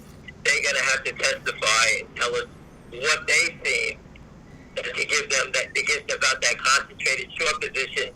Because all we see is 800,000 shares that short of the stock. Correct? That's all the shares that we see. That is the real short position is 800,000. A naked short is an illegal short. What is the short position that's the concentrated position? So if it's 19, 100, 200, whatever the number may be, it's all illegal. Okay, and they're going to have to tell us why they put it in a court document, and now we know about it. So we hand it over to the lawyers. Wes is working with, obviously, legal authorities also. So again, we're not going away. And like I said, once we see it, you can't be unseen. Let's go to Joseph. You have the mic. Hello. Go ahead. We can hear you. Hey, Joseph. Hey, Ham. Thanks for all your hard work. Good question about MMTLP. How are the shorts going to cover if MMTLP is in favor and that proof is private? I missed your question. I couldn't hear it. Yeah, you're coming off the phone, Joseph. Try to speak a little bit louder, please. Okay, on MMTLP, how are the shorts going to cover MMTLP isn't tradable anymore? How the short is private? tradable anymore? Well, they're going to have to make a decision. Listen, whoever the short seller is, let's say it's Citadel, okay? Citadel has the capital to take this beating, whatever the beating is going to be. So what's the game plan going to be? Maybe FINRA and the SEC are sitting down with Citadel saying, okay, we're going to open this stock for trading, and you're going to have to cover whatever the number is. You're going to have to take a bath on it. You're going to have 2 days to do it, and, we're going to have to let that happen. Once we do that, we're going to handle the legal side with West Christian suing us. So we're going to pay those, I'm just going to make up a number. We're going to pay West Christian $1 billion to get lost, and you're going to have to take a $2 or $3 billion hit on the other side. Maybe they do that. I don't know. Or they're going to sit there and say, hey, everybody, we're going to break all these trades. That only makes West Christian's lawsuit not $1 billion, that makes it $3 billion. Because the damages, why would anyone be punished for something a criminal did and that they allowed to happen, right? So it's a tricky situation. I can see them saying, open it up for trading. Let's say Citadel say, guys, you better cover it fast, you're going to get your beating. And that's just the way it's going to be. Let's go with Dwayne. You have the mic. Yeah, just so everybody knows, I called that Roger guy. He called me back. He's definitely looking for shares of GTII. There's, as long as, I don't know if anybody else called. I called. He's looking for shares. I didn't tell him I was a shareholder. Just so you guys know, I own 115,000 shares. My account is down 48,000. I'm not selling. I'm buying 20,000 more shares tomorrow. So I'm not playing any games. I'm holding.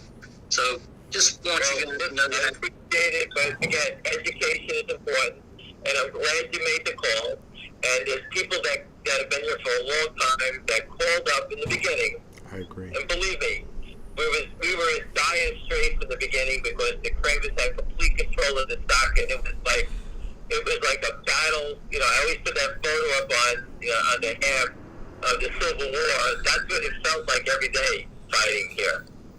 We are so far down the road that we now have legal representation. We have dividends. We have mergers. There's so much stuff going on that, and I'm glad you're paying attention, because what you're seeing today, when you go back 2.5 years, we had nothing. We were just fighting for survival every day.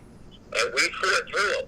And the stock squeezed to $4.50 one day, back down to 40 cents, squeezed to $9. They beat us down again. But the beat down from 9 to where we are now is now entrapped Alpine, the Craven. We have brokerage firms on the hook. We have legal representation.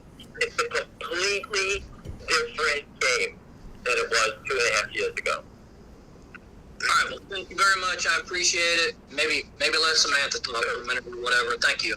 Let's go to Pops. You got it. You have the mic, Pops. Alrighty, I just wanted everybody to know that Rosa Twill just made a post 17 minutes ago. I sent you busy a DM on the issue. She said to check Pacer and had MMTLP, and she put out a press release after some EID prayer. I'm not sure what that is, but I wanted everybody to know because I don't have a Pacer access, so if anybody has Pacer access, they can go out there and look at the status of her case. Just an FYI, if anybody has that. It's Eid. It's this end of Ramadan. Eid. Okay, I'm not familiar with that, but anyway, I was excited to see a post with her putting MMTLP and Pacer. Thank you. We'll definitely check that out, Pops. Thank you for that. Let's go to Samantha. You have the mic. All right. Hey, Busy. I just want to let you guys know, for the gentleman in Australia, I have a friend who switched from ComSec to something else, and I've messaged him to ask him which broker he switched to, and maybe you can vet that broker with him to see if it will work. Okay, just go ahead and follow me and DM me. That way, and let me know what exactly we're talking about, because I get flooded with DMs now. I did. It's the broker, the gentleman in Australia that Yes, Travis. to eliminate his position by May 31st. She may know the broker. So if you can DM me at the DM out. You can DM me and just tell me the name, and I'll get into the gentleman. We'll work on it. Okay, I will message you right now, Ham. Thank you. Thank you very much. And if anything, I'll create a group chat with those two individuals. I agree with both points, That would Travis. be lovely. Thank you. Thank you so much. So let's go with who's up here? Jane, you have Mike, and then I'll go to UQ-tainment. Go ahead, Jane. Jane, you have Mike. You have to unmute yourself, Jane. Let's go to Steve. You have the mic. Okay. Apologies. Thank you. Love you, Ham. I hope Regarding AC. GTII, they only have until next Friday, right, to unload their shorts, I'm assuming. Wow. Well, what happens is there's going to be distribution by the company, and the brokerage firms are going to be, if the short doesn't deliver it, the brokerage firms are going to take the E-Trade. They're going to be short 30 million more shares. I don't know the distribution. Let's say it's E-Trade. Let's say E-Trade's the culprit, whoever's long the stock, let's say E-Trade owns 300 million shares. E-Trade is got to get those people their dividend. And if they journal it into an account, we will easily find out. I have one group that I found out, my group has 35 million shares of GTII. So we will easy to check out the dividends, what they're gonna get. And I can check against other people that have, a million here, a million there. So we will be looking for discrepancies, and we pass it to Wes. So we would want nothing more than to sue E-Trade Morgan Stanley, because it's a pretty easy thing. Just like MMTLP, which I spoke today about. Yep. They stopped trading. They have the blue sheet investigation. What is the number that FINRA has come up with? It must be big for the action that they've taken to shut it down. The number must be way over that 165. Yep. So that just shows you, if you do your due diligence and pay attention, FINRA and the SEC would never shut down a stock if things were normal. Something is abnormal here, and they shut it down because it was only getting bigger. They haven't shut down GTII yet because it has gets bigger. If you think about it, even 100,000 shares a day is 500 a week is 2 million more a month. Now, the one thing that people understand about GTII is that it's still trading, and B, everyone is on this phone, people that I speak to all day, and I have calls all day long, is super educated on this name. We know who the short is, we know who the prime broker is, we have a good idea how big it is, and we have an idea about every event coming up. In GameStop, when I reported on GameStop at $3.75, I just knew how big the short was. I had no idea about GameStop. I don't play video games, so I had no idea I knew nothing about their fundamentals. I knew they were trying to kill it. That's all I knew. But I knew that the short position was massive, and I said, when they break this thing, it's going to go. I didn't know how high it was going to go. I told everyone, my friends, the highest we sold it was 118, and then we watched it go to 500. So we weren't that educated on how big it was. We knew it was big, but we didn't know it was that big. In GTII, the people that bought GameStop, my friends, are buying GTII because now they understand everything about it. I have a friend that's buying 1 million shares, and every day he buys a couple of thousand every day. And that's the way I told him to do it. Just keep adding to it. They keep trying to mark it down. When they offer 10, he takes it. He does it every day. He just keeps poking at it. Okay? If you look at it, some stocks, some days are down 3 points, and you say, oh my God, the stock looks awful. And the next day the stock's up 25 on a takeover or some good news. So you never know what the bottom's going to be. We never know what the top is going to be. So I've always told everyone, when a stock looks bad and you're looking to buy it, write it in your left hand. Boy, this stock looks awful, that means buy it. When the stock looks great, put it in your right hand, write it on it, say, boy, this stock looks great, that's when you're supposed to sell them. Just live by those rules and you'll do fine. Thank you, Jane. Let's go to Steve. You have the mic. Hey, we've been in this thing since like Torch, and followed all through MMTLP and all that. I'm actually making this phone call for Maureen. You called on her a couple times, and her question is about the blue sheets. She was wondering if you guys, or if you know if they can change the blue sheets, any of the data or any of the dates, or. No one's gonna go to jail for a hedge fund that's committing fraud. That ain't happening. I will be with John on Monday. John Berger. I can probably get you an update next week. I'll get it. I'll see him and ask him. But no one can change the blue sheets. These are federal laws. They're not going to change it to say, oh my God, Citadel's in trouble. They didn't do it in GameStop. They let people take beatings there. People went. You don't realize how many people went bust in GameStop on the short side. Okay, you heard the big names, but I know there's 100, 200 small guys that went bust. Okay, so people went bust on the short side all the time. HKZ, people went bust. There was a stock today, Uncle Charlie, Apple, Robert. If you look at that one, they did a secondary at $6. The stock went to $75 today on a short squeeze. I mean, so someone got roasted alive and lost a lot of money today there. These things happen all the time. Fedra, the SEC, they're not a referee. It's not like a wrestling match where they look the other way and they hit the guy with a chair.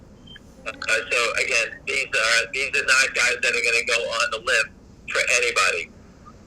I get that all 100%. Okay, thank you, Steve. Let's go to QT, and then we'll continue with Ham. How much longer you got? Yeah, I'm still up. Go. All right, let's go. Okay. I was actually partially going to ask what Steve had asked, but, I guess we got the answer to that.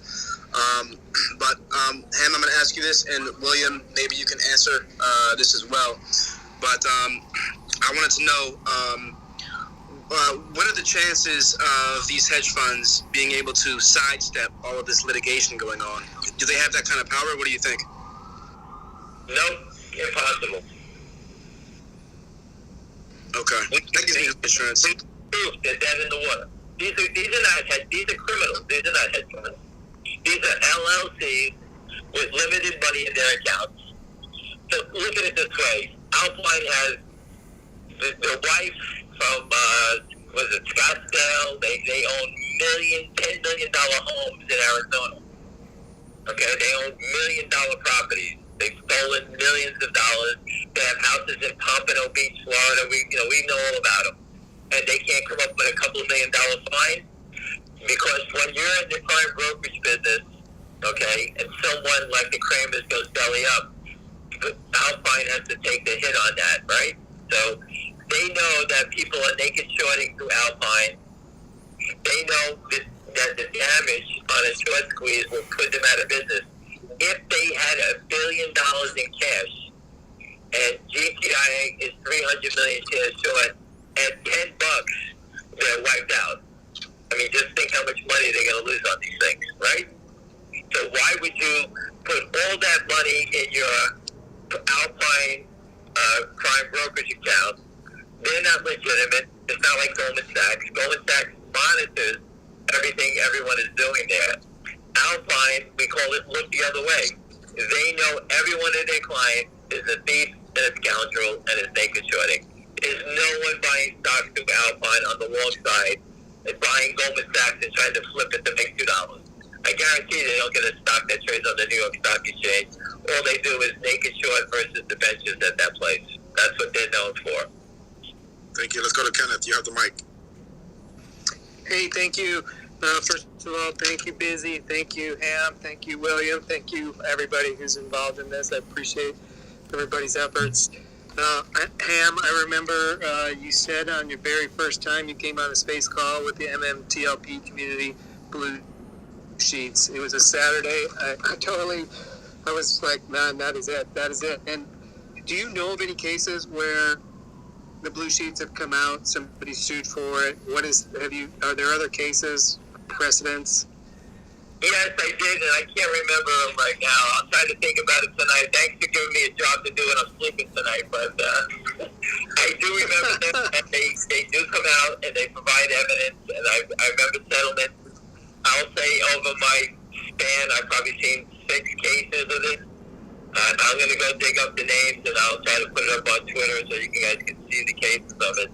But they did catch people, and they were prosecuted. And so again, these trades are Wall Street's about. The whole thing is about checks and balances. Okay, I know we're not seeing it with naked short selling, but at the end of the day, if someone walks away from the trade, they have to close it up. There's no just walking away from a trade. Someone has to close the position up. If Alpine goes bust, the short positions in Alpine have to be closed. No one's going to transfer 300 million shares of the short into Jefferies or Goldman Sachs. They would never accept it because they're on the hook for it then. So no one's going to take it, so it's going to have to be closed up.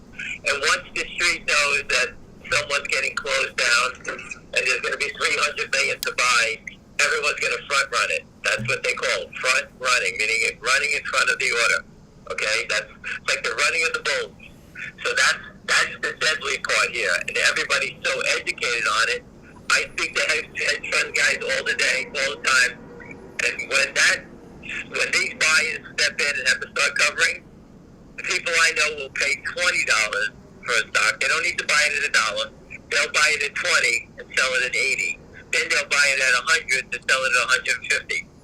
So it's just numbers to them. They just want to see the game start, and that's when these big players come in. So when the game starts, look for the big players to come in. That's how it works. Thank you, Kenneth. Let's go to Just John and MMTLP. Yep, Mike. Hey, I'm going to ask an opinion question. The only reason for this is I just came up with a bunch of doctor's appointments and some testing I got to do. And as we know, this is an MMTLP. It's been forever. We've lost quite a few investors along the way. And then a lot of us have, children that are engineers and doctors and lawyers, but they're not into investment. So we kind of want to keep this and resolve this issue, while we still can. In your opinion, Ham, being the insider guy you are, do you see a scenario where this might be resolved in the next month or two, or are you thinking this is going to be a much longer stand? I can't imagine this going on much longer. There's too much. Listen, the freedom of information, it's like a poker game. We can see your cards now. I mean, you can't keep going on like this. The people I was with yesterday are pounding the people in D.C. They've been there 5 days, working the hallways, getting people to stand behind you. I personally sat down with someone who is working on this case since December, and I helped educate them more and more about this. I took them from, they were on a scale of 10, they were at a 6. When me and William left today, they were at 9.5 on the crime now. Okay? And these are powerful people. This is not just some, kid standing in the hallway. These people are educated now, and it's getting stronger every day. And the people from the MMT community are basically, knocking the door down. And you can't thank them enough. I mean, it's just unbelievable. And they were nice enough to set up meetings for me, and I just knocked them down 1, 2, 3. It's easy for me. But again, I don't believe this is going to go on much longer. It's impossible. There's so much proof. The longer it goes on, the bigger the amount of the damage. That's what I look at it. Thank you so much for your time. Thank you. You got it. Hey, thank you, Ham. Chris Cox. You got it. Go ahead. Hey, Ham. Just a quick question on, say, for instance, on GTIs, brokerages or hedge funds that are short. If they become insolvent and those short shares are still owed, who is the person or entity that would actually cover those shorts at the end?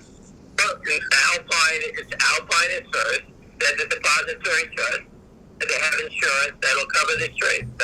If they don't cover it, then I'll pick you up. We'll go to the Cayman and we'll open up accounts and we'll just start selling shares all day long of a stock, right? Because if no one's ever going to settle them, we can just sell them and get a free shot. Why not do it ourselves, right? The system guarantees that. It has to be guaranteed.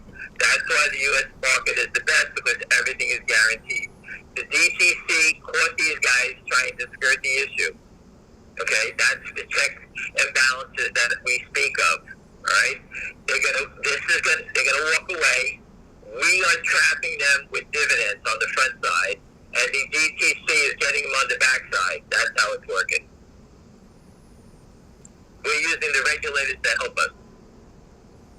Chris. Let's go to Lawrence. You have the mic. Hey, Ham. Thanks a lot. We've got a question that we have friends that are part of this group and are buying shares and being beginners in this. Help us to explain why these guys do not want the price to go up, why they can't let it go up, why they want to keep it down. Give us an easy way to explain this to new members. They have no money. If the stock goes up and they're short 300 million shares, okay? If the stock goes up $1, that's a $300 million margin call. You have to meet that money when it goes up. You understand? There's a margin call on the short side. Just like if you bought the stock and it went down and you bought it on margin, you would have to put up more money. So if the stock goes up, that's why sometimes you see the attack at 10 o'clock in the morning. That's when the margin people send out their margin calls. They try to mark it down so that the margin police don't see it. Oh, the stock's down 10 cents. 10 cents is $30 million. That's how massive this is now. And that's why they pushed it down so fast. If you look at all the charts and stocks that have been at a naked short, that they all have the same pattern. I used to be a skier. I would ski down some of these charts. They're so deadly. They're all straight down. Okay, because they're on the same pattern. Because they sell so many shares, they can't be margin when it goes up. So they try to hold them all down. And they hold them down, and they hope that the shareholders aren't educated like the people here, and they hope that you sell out. That's what the game is all about. So people are calling up GTII up looking for shares. Obviously, they're praying that the company would sell them some shares, take the money, and make it go away. But GTI is standing tall. Okay, they could have taken the money 2.5 years ago. They never did. Stock went to $9. You can imagine how many calls they got from people offering them money and they didn't take it. Let's go 100. 100, do you have a question for him? No, I was just listening. I appreciate, his words of wisdom. Listen, please, if you ever have a question, shoot. Listen, the most important thing is, I don't know everybody's questions or concerns. I can only tell you, off the top of my head, I've been doing this a long time. Again, people, just one thing I'll just say, the SEC is changing the topics. If you notice, naked short selling after the GameStop, naked short selling was all over the place when GameStop, AMC, KOSS were going, Bed Bath & Beyond were going. They wiped that off the newspapers so quick, you don't even hear about it anymore. Now you hear about payment for order flow and some other nonsense, and they don't talk about it. They want it. They don't want anybody to even know about it, okay? Because they can't possibly handle the covering of all these stocks at the same time. That's why it's so dangerous. Because once we break one, I told you before, it's open season on shorts. Once we break one, imagine having an army of people loaded with money. The next one will take about an hour to kill them. Let's go 100. I do have one question. It has to do with the transfer agent log. So, have you ever seen anything where it requires a TA log to be used in a court of law?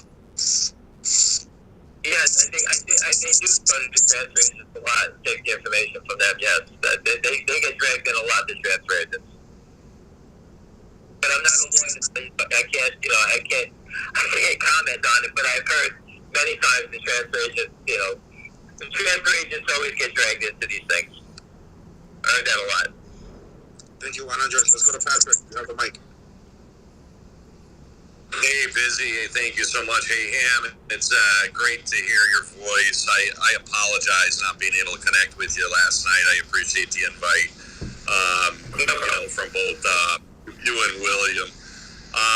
It was so refreshing to hear you earlier talking about going in and out of the offices today and just talking about MMTLP. We've been making, a lot of progress here. I'm at the Heritage Foundation, staying at the Gaylord, and we've been able to kind of, meet with quite a few congressmen, senators, and kind of give them the story, the short version as well as the long version. We've also been able to do like follow-up 30-minute meetings, in their offices, and I would agree with you. I mean, there's about like 1/3 of them that doesn't even know about the story. 1/3 of them that have heard some things, but they've been misinformed by Mr. Professor. So we had to, correct them. And then there's another third that's definitely all over this, in a more broader scale. They know that it's happening, and by getting into the detail of the MMTLP story, they definitely feel like they need to address the larger problem, the problem of counterfeiting and naked. So very bullish here. I'm here through Friday. We're going to the gala tomorrow night. Tucker Carlson's talking. Tomorrow, Governor DeSantis is speaking. So we are getting some recommendations on, even though we got some major hitters in the media telling our story, definitely, they're telling us we need to target Tucker Carlson. And, if we can get him to, tell a story, that would just be a grand slam. So that's kind of what we have our sights on. They said we got to go through his producer. Keep the story short. It's counterfeiting. Don't talk about synthetics. Don't talk about naked shorting. Those are Wall Street words to confuse everybody. It's a counterfeiting. In every aspect of life, anybody is a counterfeiter. They're a criminal. Absolutely. The only place that you're not a counterfeiter is a criminal is on Wall Street. You get rewarded for that. Thank you, Patrick. Let's go to Delhi. You have the mic. Thanks. Ham, question for you regarding MMTLP. The high of the stock was around $12. There's a lot of people like myself who got in kind of late, around the $8-9 mark. I know nobody can predict what the future is, but do you see anyone not coming out financially ahead after this is all said and done? Everybody's going to be in the black. Everyone's going to be in the black? Okay. Yeah, I mean, it sucks that they locked you in for 130 days. I just think that the longer it goes on, the worse it gets for the regulators. This problem's getting bigger. The attack on Washington, D.C. is brilliant. These guys, everyone understands it. You start out by, us pitching people for 30 minutes. The next pitch is going to be for an hour. The next pitch is going to be an hour with, instead of 5 people, to be 10 people. And it just keeps growing. And it's, we pinpointed it onto the SEC and FINRA proof. It's just brutal. So what can they say? Hey, you paid 8. We're only going to pay 7. Wait a second, you defrauded me. That's not going to work. They got to make everybody whole. They robbed them. They know their liability. They kept your money for 130 days. Who did they give the money to? That's my question. Whoever sold the stock got the money in their account and has access to that money for 130 days. You have no access to your money. Do you see anything where the short sellers who took our money, could you see them where they laundered it overseas and it's gone, and FINRA and the SEC ain't going to be able to track it down, and they're just sorry, out of luck? Everything on Wall Street is guaranteed. There's no someone stole your money, goodbye, good luck. That doesn't happen. I've never seen that happen. If that is true, let's go overseas. I'll go into the Caymans, small accounts, LLCs, like everybody else does. And why would we sell a $10 stock? Let's go sell Apple at $140. Let's go ahead and sell 1 share a day, not 1 million shares a week. You just keep selling 5,000 shares a week, you make a fortune, right? You can't do it. They check on it and they force it. You can't get away with it. Thank you. Wow, no more hands. That was oh, never mind. Well, listen. We have another one. Listen, have a great night, and I'll speak to everybody tomorrow. And keep up the fight. The DC people are just fantastic, and I just love it. And I have no problem coming down, set up a meeting at the highest level, and I'll be there in 3.5 hours. Thank you, Ham. Anyway, all right, guys, have a great night. You have a good night. Take care, Ham. All right, guys. Let's do some Q&As. William, you have the mic. I'm here. I don't have any questions. Not sure I have any answers either. But that was an impressive marathon from Ham. Yeah, and I heard you today. You thought that he was going to stay here for 30 minutes, eh? That's right. That's what I thought. Now, there's been a couple people on my stream here asking what's his motive and all that. But Ham's pretty transparent. I mean, I was in the, we took a cab from Capitol Hill, and we're reminiscing, Wall Street used to be a place, particularly when we were younger, we were proud to work on, and it was fun, and it had a lot of energy. There were, it was tough times too, but it was a hard work. But he said to me, he used to love Wall Street, but about 20 years ago, when he figured out what it's all about, he does not like it anymore. And I mean, it's a tragedy. I watched people in your group, but I just listening to other people too. It's not just the losses they have. It's losing the belief in the system. I mean, last night, I forget who said it. Well, I remember, but I'm not going to say. It just, who do you ask for help? Who do you go to fix this? Who is the person that's honest that's going to sort it? There isn't anyone. There isn't anyone. It's us.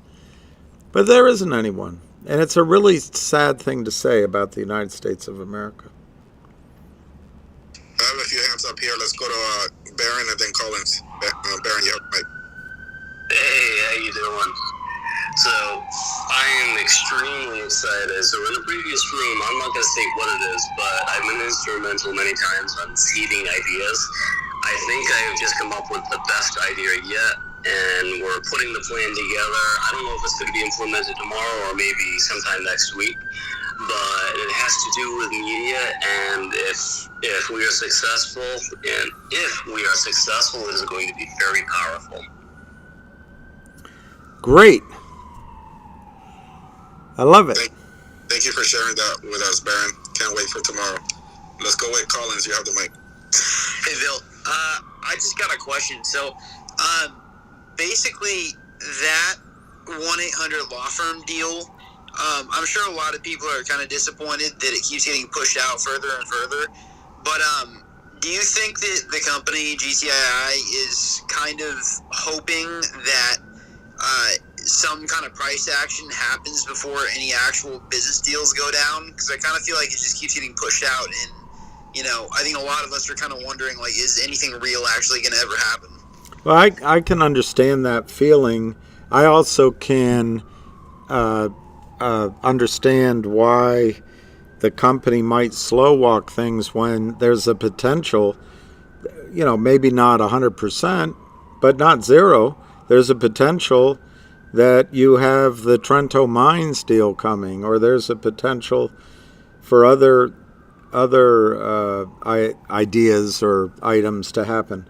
So maybe that's part of the delay. However, I don't know if you had to do your taxes for April 15th. There's a reason it's April 15th and not January 15th. When the law firm is all a bunch of lawyers, and lawyers are slow, and so that took a long time. And then it had a third-party auditor to do 2000 and 2001 books. It was a third-party auditor. They were slow. It carried over into 2023. So the records had to be updated for 2022. Well, I'm not sure, if you think about your own taxes, I'm not sure all the receipts and filing, all the things you need to complete your fiscal year or your tax year in 2022 was ready to go in January or in February, maybe not even in March. So I understand on one side of the spectrum that it might just be as simple as the audit is taking time. I also understand your point. Well, it feels like they just don't really want to get it done. I come down on the side that it's going to get done. But I also come down on the side that I'm not sure. I don't want to give a deadline to you because it, like you say, it's always been delayed. But I think it's going to get done.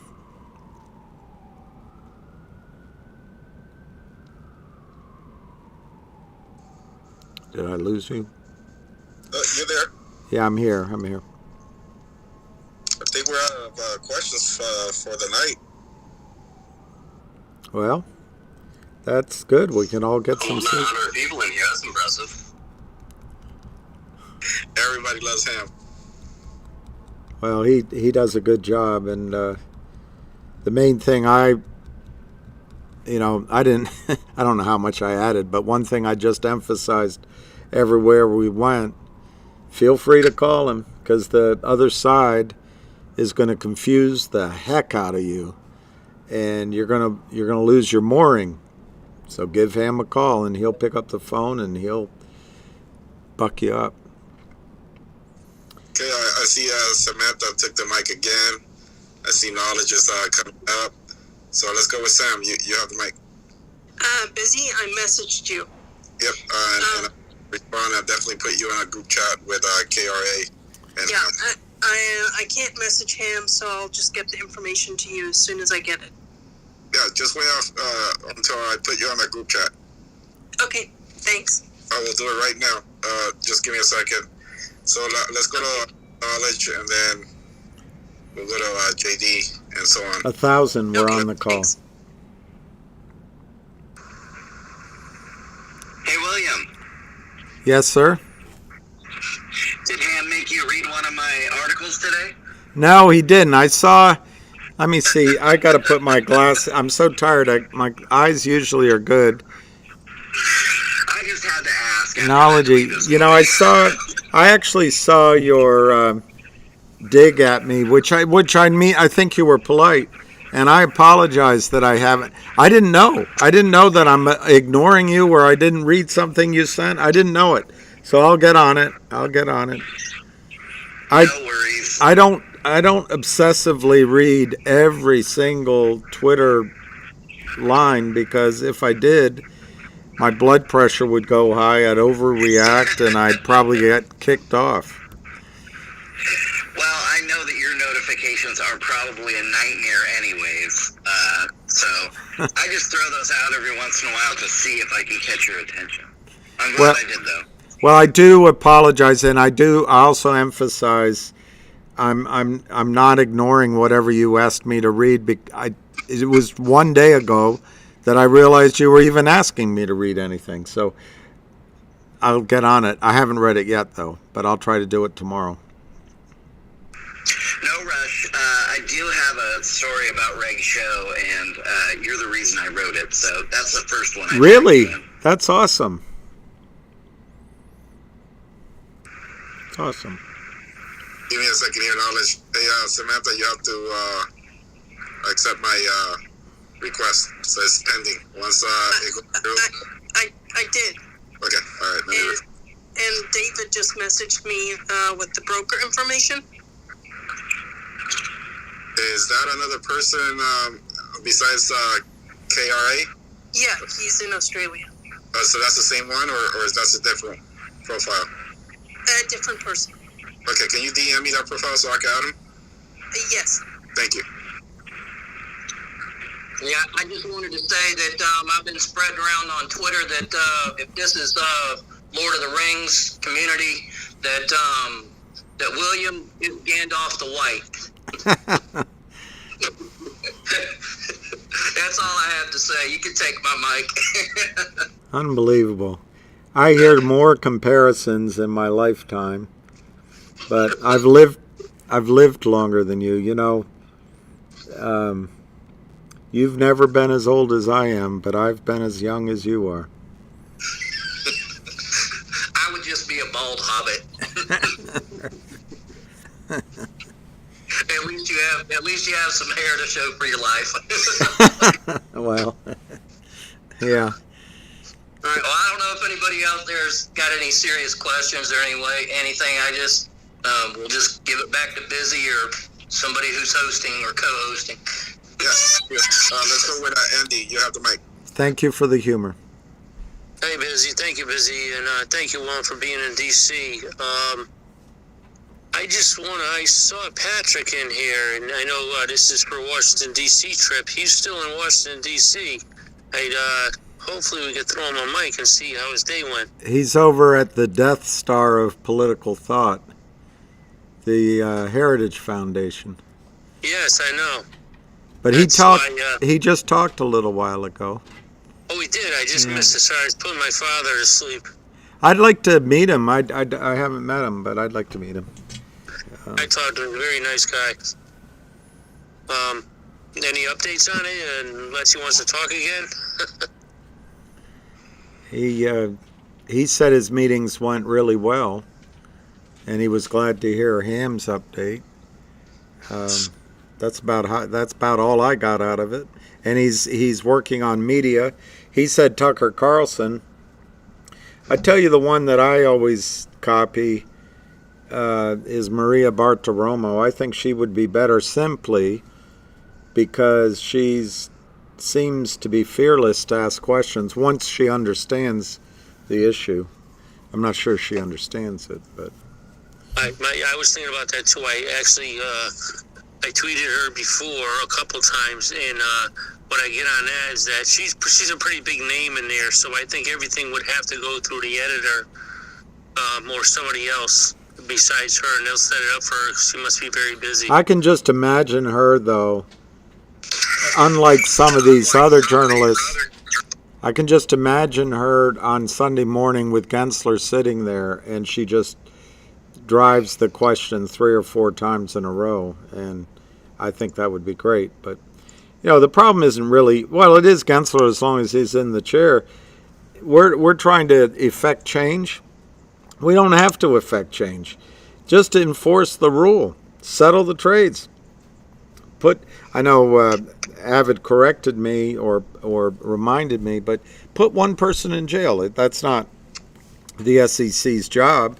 But if one guy went to jail, the whole street would stop doing it. Well, like I said, I mean, I don't know if somebody has the information. Which one of the, I believe it was a congressman or senator, has a friend who is involved in MMTLP? Well, I think I know who you're talking about, but I made a promise last night and I slightly made a mistake on the space call, but all I can do is what I can do from now on, and I'm just not. I'm not going to talk about who we met or any of that, simply because I don't. That way, they can never blame me if something gets out there. There's people that want to work with us, but they don't want it. You know, you're trying to get a coalesced, to use the same word twice. You're trying to get a group of people to come together over this issue. And they don't need all the drama or whatever you want to call it from being called out on Twitter and all that, or getting pressure elsewhere. So Goldman's pretty powerful. Otherwise, Gensler wouldn't be such a hard guy to nail down. Well, we need Maria Barcelona, or whatever her name is, and Charles Payne on the other side, and have Kerry Gensler in the middle. It'd be great, but It's also just being aware and having the information. I think the fact that there's, one of the tweets that I put out on GTII, I forget, it was one of the announcements. I got 70, it wasn't me. It wasn't me. But it was 75,000 or something. Yesterday or 2 days ago, one of the pictures that we put up, I think it was close to 70,000. My point is, it's a lot of people understanding this issue. Think about 5 months ago how many people knew it, or a year ago. It's growing, and they just can't put it back. They cannot put the genie back in the bottle. Absolutely. You have other hands here. I just want to thank everybody, and thank you, Patrick, if you're listening. Thank you. Let's go to Mike. Hey, good evening. So, if just going off some of the hypothetical numbers out there, if there's 19 million to buy back in, would that, or could that potentially trigger the other hypothetical 300 million that needs to be bought in? Yes. What Ham was saying tonight, and I'm telling the thing is, he almost in his gut, he can see the patterns out there that's hard for the rest of us to see. But yes, just remember what he just said is there's one last manipulator out there. What happened was the Kramers, Kurt Kramer in particular, I've never met him. I don't know him from, and I don't care about him. But I notice on all the documents, he always signs everything. His name's everywhere. I take that to mean that he's a bit of a control freak. And he made the decision, I think it was he, made the decision back when Reichman bought back the toxic note. Instead of covering the 40 million or 50 million shares that Kramer had sold in his path of destruction, instead of buying back, he said, I'm just keep selling. And so he's really created a major problem. It became so big that Alpine took it over. And I think I agree with Ham. A lot of my agreements because Ham educated me about it. But I agree that they're gone and Alpine took over the problem. Alpine probably called some friends. Could you short this down? Could you get us out of trouble here? We'll take care of you. Well, all of a sudden, Alpine doesn't look like such a good credit risk. And you've got this one group, maybe. This first time I heard it from him. It's just one group with 19 million left to buy. If he's right, to answer your question after I rambled, if he's correct, it's not just the 19 million that has to be bought back, or they will buy back. It's the fact they've stopped selling. So yes, it could drive it up quite dramatically, and then you've got margin calls leading to buy-ins in error accounts in all the other firms. So yes, it could start an avalanche. Thanks, Bill. And then just to follow on that, would that happen, or what would be the timing of that? Would it need to happen all in one trading day, or could that kind of extend out a week or two, or it kind of just depends? Well, it does kind of just depends because, just treating it as one, just what we just described, I think it would happen over a handful of days. But you've got to add in the fact, and Ham's not so sure about this happening now, but I still think it could. You're going to have a lot of knee-jerk shorting from people, I think, that see the stock up and they'll short it down thinking it will go down, day trader shorts, I don't know what to call them, and then they have to cover. That whole dynamic could come in. But Ham did mention there definitely will be front running. That means there'll be buyers in there who are not covering the original problem.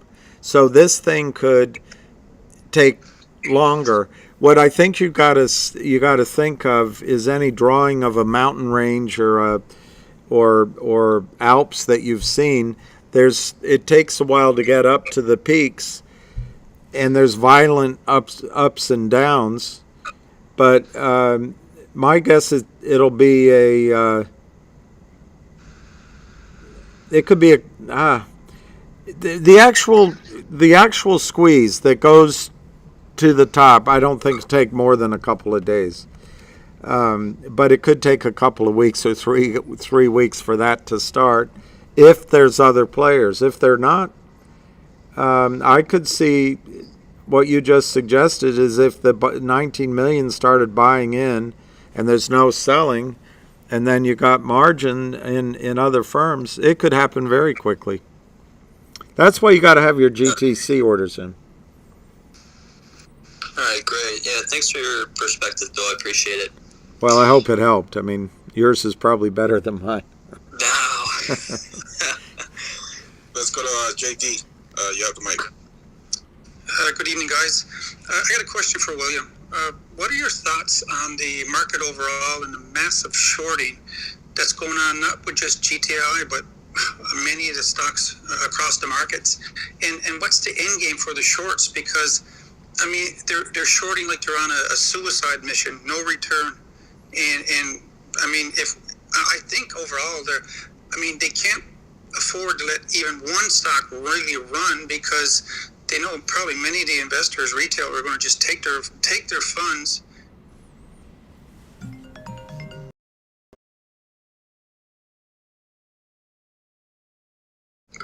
Crash of the financial system itself and the market overall. Great question. It is a very,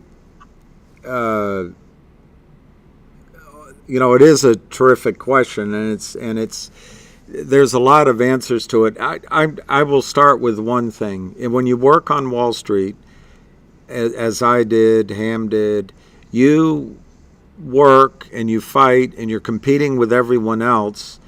And I hate this term, but I guess people use it because it's descriptive. You kind of eat what you kill. You're able to make your living because you go out and create the business. But it's hard. It's stressful. There's a lot of nights you can't sleep, and then when you finally have big accounts, you're like the relief, because you don't have the stress of not knowing whether next week is going to be a good week or not. Well, I think Wall Street, part of the problem is laziness. They've expanded assets under management, fees, margin loans, all of that by creating stock out of thin air. And I think their analogy is the fractional reserve banking system. I don't think they ever particularly thought they'd get caught. Everything's electronic. As long as you have an entry in your account, what do you care? You don't know. You'd care if you knew, but you don't. And so they've gone along with this. So number one, I think there's a level of people not really wanting to do the hard work of production. Everyone wants to take credit, but there's very few people out doing that. Secondly, every single marketplace you can think of, they've done this to. And the one that's the scariest is the bond market. And the bond market's like a dinosaur standing next to a domestic pig when you're comparing the equity markets versus the bond market. If the bond market goes down, sayonara. So it's in the precious metals markets. It's everywhere, and so I think that is a risk. In terms of the equity markets with these shorts, I've thought about that a lot. Would they just stop trading and settle everything up? Well, the whole point of Reg Show in 2008 was to allow the markets to keep trading. It's on the SEC website, and give time for the system to clean up these fails to deliver in a reasonable way, reasonable pace, rather than in a destructive cataclysmic orgy of buying. Well, what do they do now? You're in, just to use MMTLP. I could easily, although I got really lambasted on another space call. Blindsided would be a better word, but I'll go ahead and say it. It's possible MMTLP could cost the system $1 trillion. Now, it could be much, much less if they just return people's money. But that's a lot of money, and it could be absorbed. But what if it takes down a prime broker? What if it takes down a broker? What happens with the next one?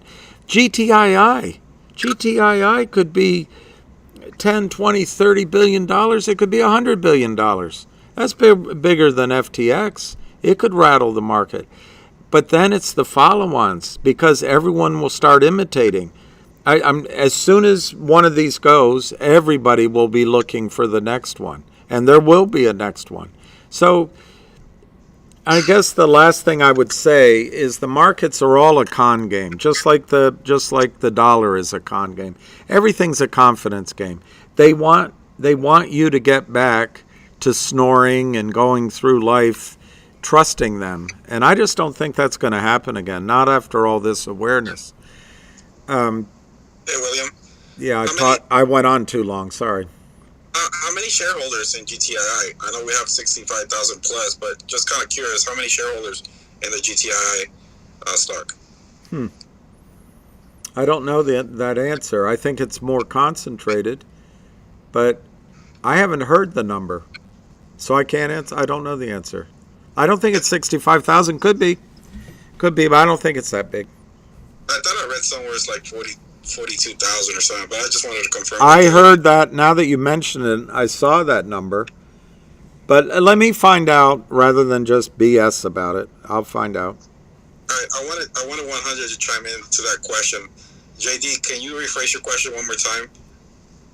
Well, I was wondering, just a question I asked was regarding the markets overall. And yeah, you're right too, William, about the bond market, because the equities trades totals is in trillions, but when we're talking bond market, it's in quadrillions. And I think that if the equities fall, the bond is coming right with it. I mean, it's you're looking at black swan event here. But that was really the question. Just the insane suicide mission of the shorts, which are shorting. It's like, and we all know the regulators, all those, the government. I think they're all, or even our own brokers, are all in on this con game. They're all the number one thing. 100 would answer, has much a more interesting answer, but it's like 2 children or 3 children sharing a milkshake with 3 straws, one milkshake. They're going to drink it as fast as they can to get as most as they can, and that's what all these criminals are doing. They're just trying to siphon off their ill-gotten gains as quickly as possible, and they. Yeah, but I think now coming up with the liquidity trying up, it's certainly putting a lot of pressure now on the shorts and the prime brokers and even the market makers. But I mean, there's 10 catalysts probably brewing right now.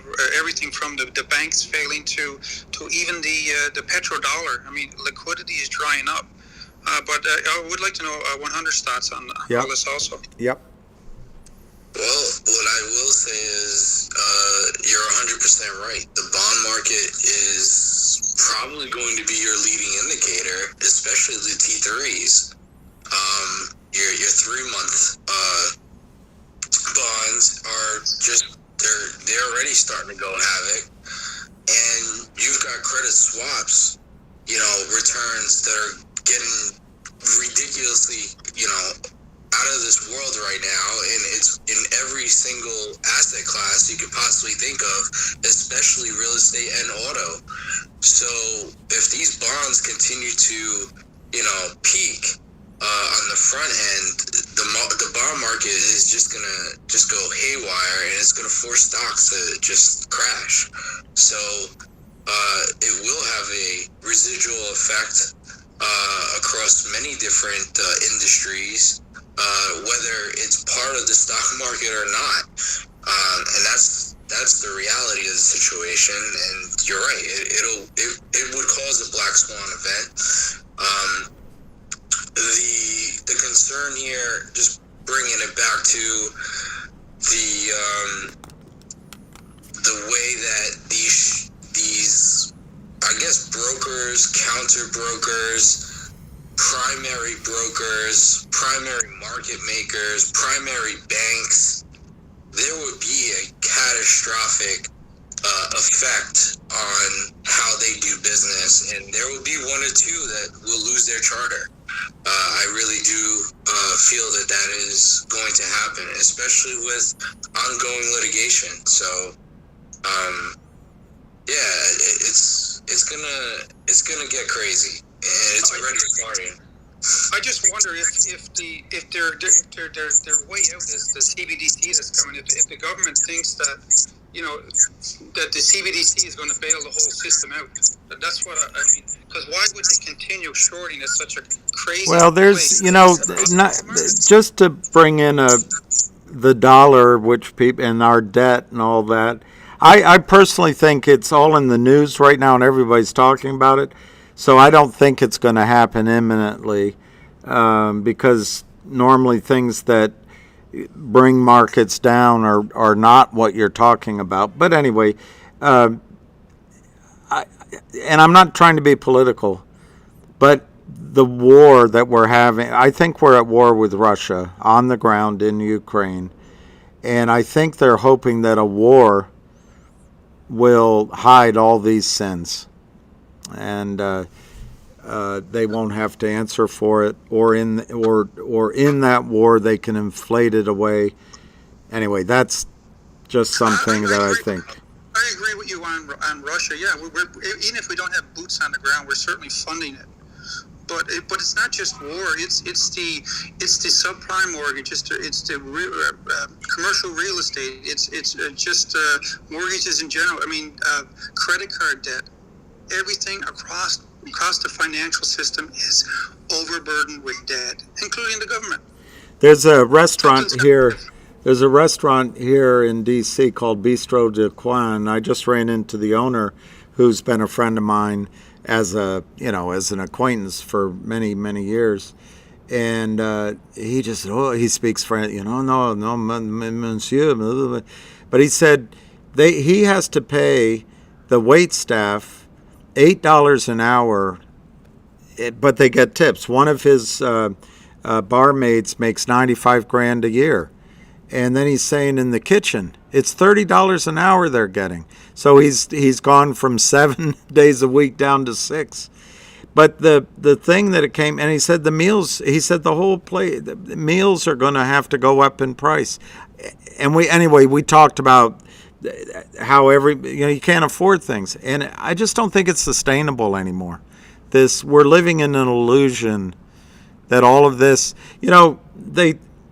they think they can just keep printing money.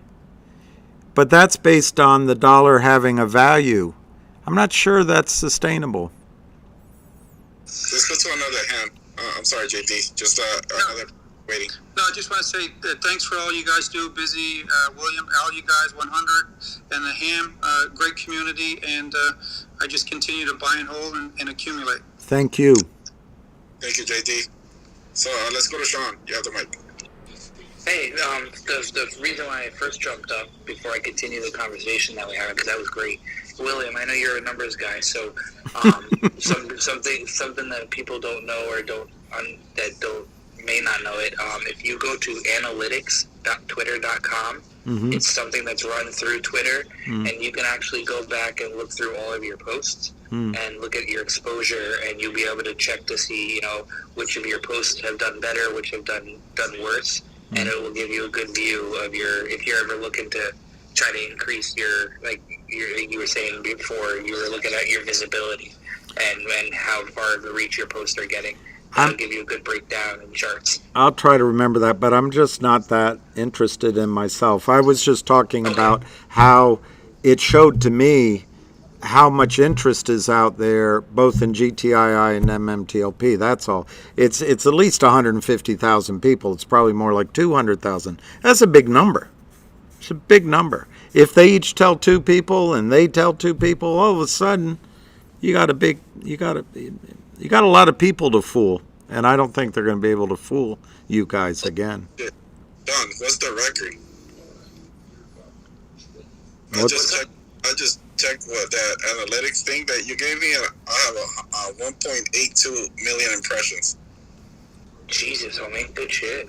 Is that Sorry, Busy has 1.82 million? 1.82 million impressions. I just went to that. What is your time frame? Is that just in the last 28 days, or did you expand out your time frame? 28 days.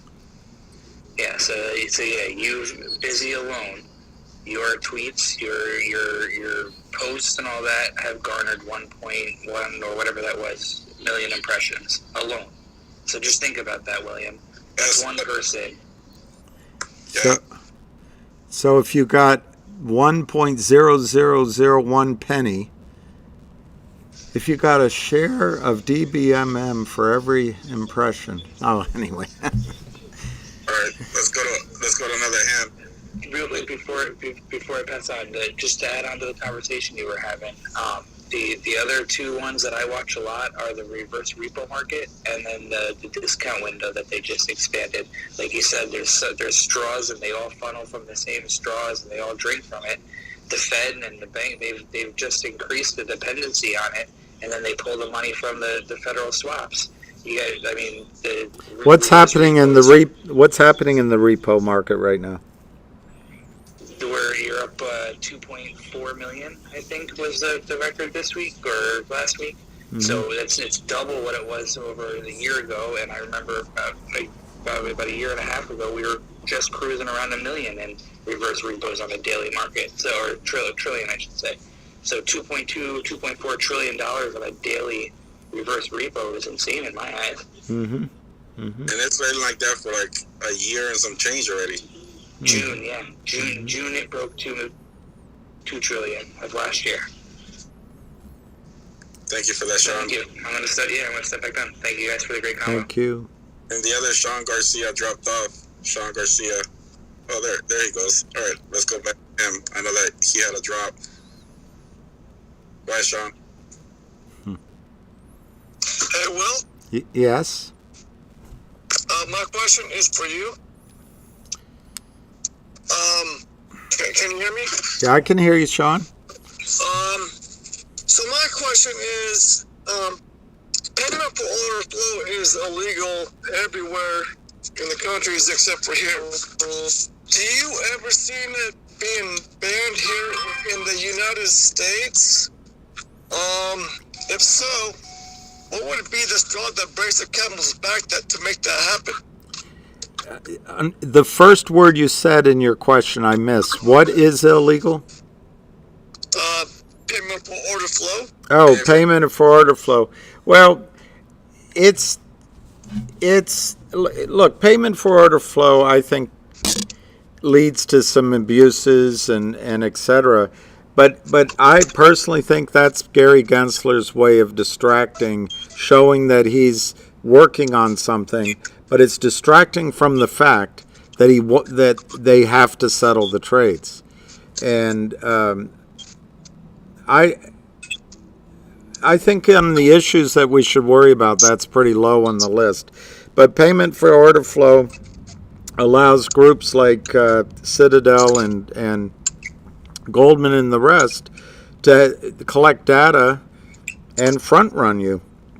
And the whole thing, I really think it's coming to a point, what benefit do we get as a society or a country from a small group of bankers taking half a penny or a tiny bits of pennies off of every trade we're involved in?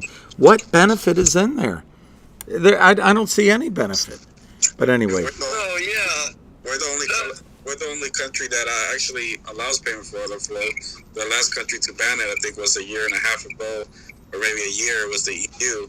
But every other country has banned it, so we're the only country left.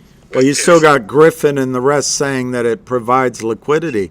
Well, we don't need his kind of liquidity. It only goes one direction, down. Correct. Right, and the Citadel, I'm sorry guys, I'm going to chime in on this one. I actually think payment for order flow, I had a conversation with Pedro on this yesterday morning, and I recorded him and his conversation. He had 4 points, and that was the number one that he thought needed to be done away with. Because payment for order flow, if you think about it, the Citadel Virtue, they're paying these hedge funds. The Citadel alone is paying $2-3 billion a year to capture us. So that absolutely needs to be done away with. We're the only, basically country in the markets this large that does that in the whole world. And they pay that money because that's a way for them to manipulate the markets and to continue with the short shells and short counterfeit shares. So that absolutely needs to be done away with. And I was able to play that recording for him today. I mean, for two people at Congress today. And I actually had one of them record his recording because I spoke with him yesterday morning and I said, do you mind if I record the conversation? And he said, of course. And so when I was meeting with, this chief counsel for legislation today, I asked him to record it and play it for Congress. And I think that was number one on the list to be done away with. So Pedro's great. Pedro's amazing. One thing somebody just put on my little screen here, and I agree with it. Gensler talks about, and the rest do, that payment for order flow allows the rest of us to trade for free. Well, at what cost? At what cost do we get to trade with very low commissions? It's a cost we can't afford to bear anymore. Absolutely.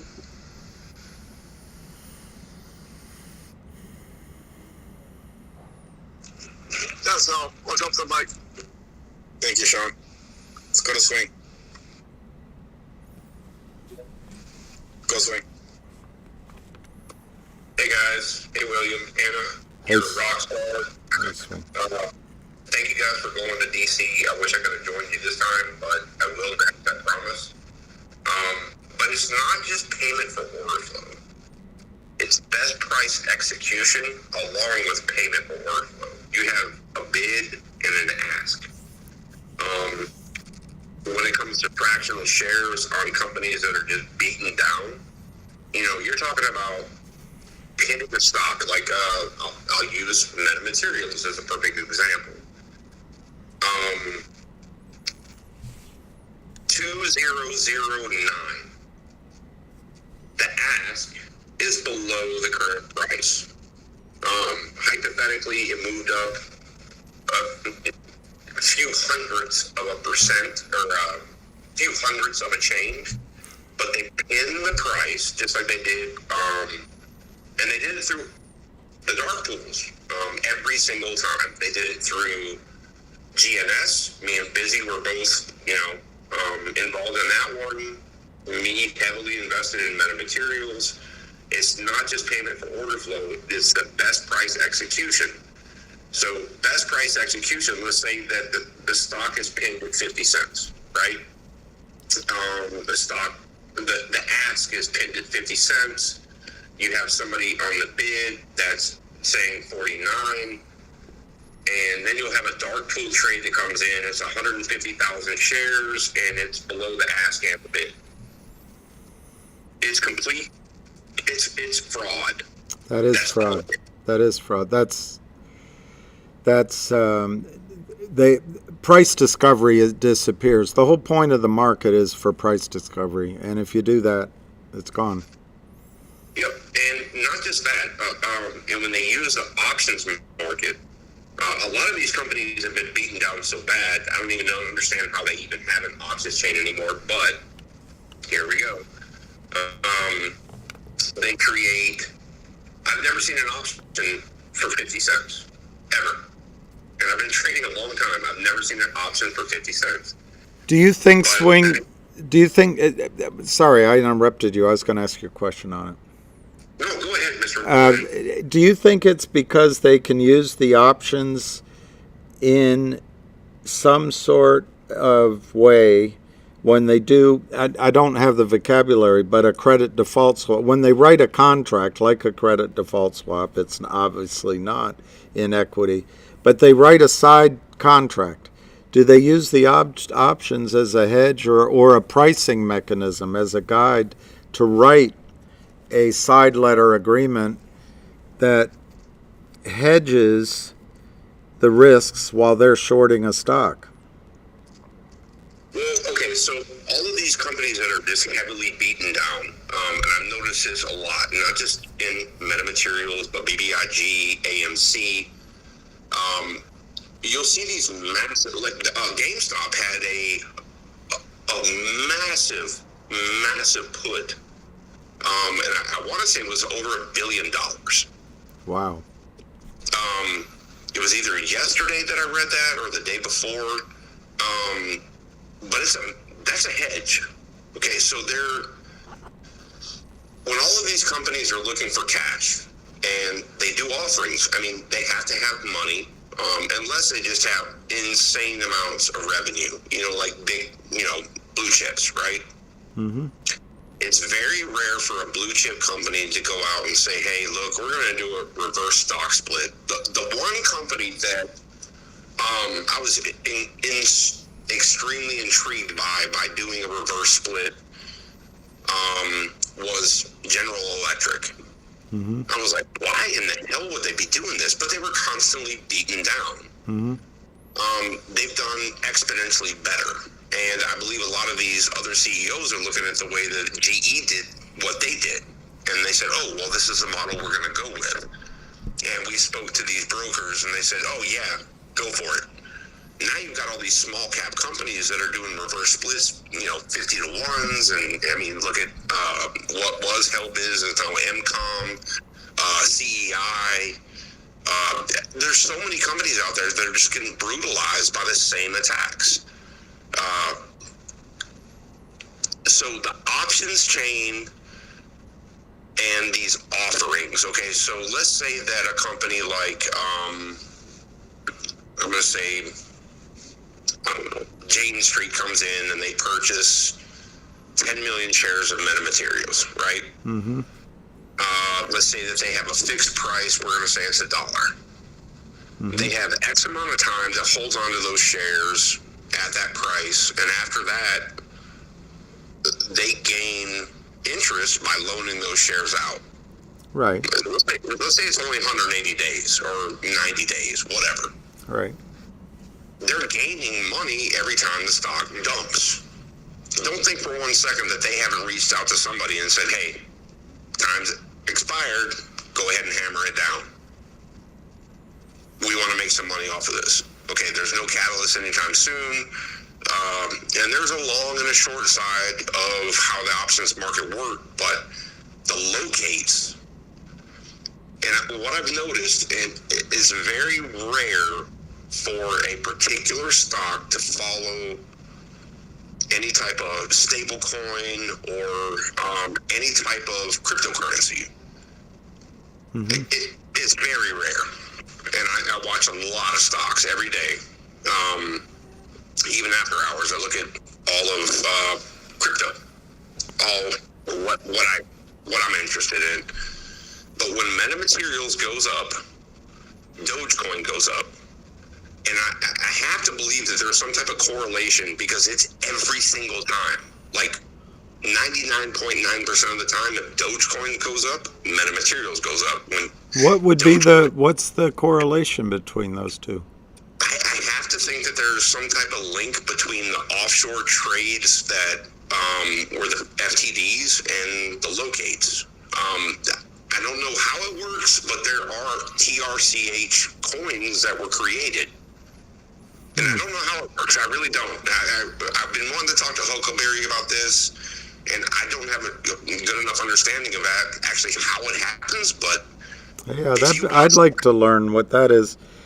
The reason I asked my question, which you haven't finished your thought, but is when I'm looking at some of these option chains, the volume doesn't seem to match the manipulation volume. If I don't know, I don't have the vocabulary, but if you watch the volume in the stock versus the number of contracts or the number of options that are traded, the options don't protect anything. So I just wonder if there's, and maybe they do it somehow with contracts on blockchain. I don't know. And William, honest, I haven't figured it out either. I've been doing as much research as I can, and I'm literally at a loss for words. It's baffling. I don't understand how. But if you ever watch metamaterial, like the price on the ask is pinned to the thousandth.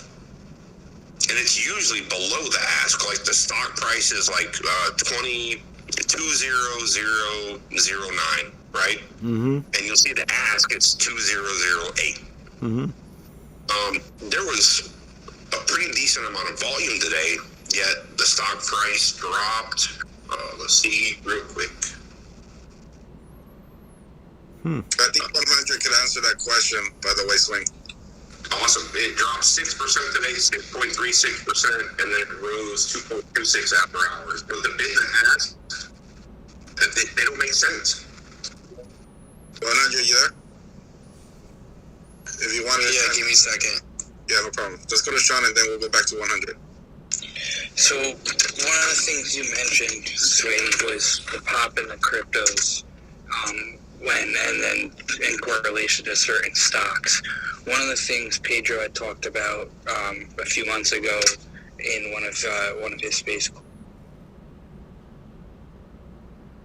tokenized stocks that came out through FTX Switzerland that weren't tokenized with a 1-to-1 rate. If in the United States, if you wanted to tokenize a stock to, either trade it quicker or transfer it a different way quicker, you'd have to find a broker or someone to collateralize it, right? You'd have to have the 1 million shares that you want to tokenize.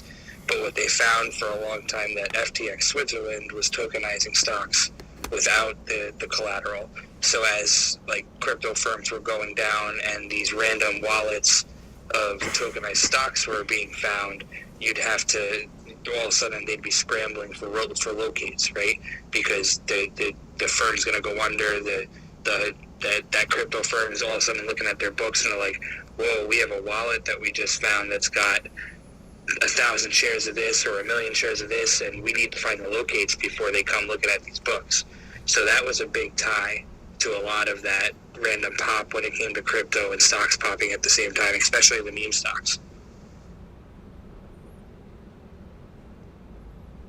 I didn't understand that 100%. Let's get 100 to explain it, because I know he's good at it. All right, okay. Well, basically, it's the derivative market and how they use swaps to clear through all of these exchanges worldwide. And the FX exchange is a transition vehicle into crypto. So it's easy for companies like Securitize, who owns a ton of transfer agents that are now tokenizing their securities, and they're using the services in order to go into that marketplace. So that's how you get the transition from equity to token. Do both exist at the same time, or does the equity? There's the equity and the debt, which is the derivative, go through the crypto space.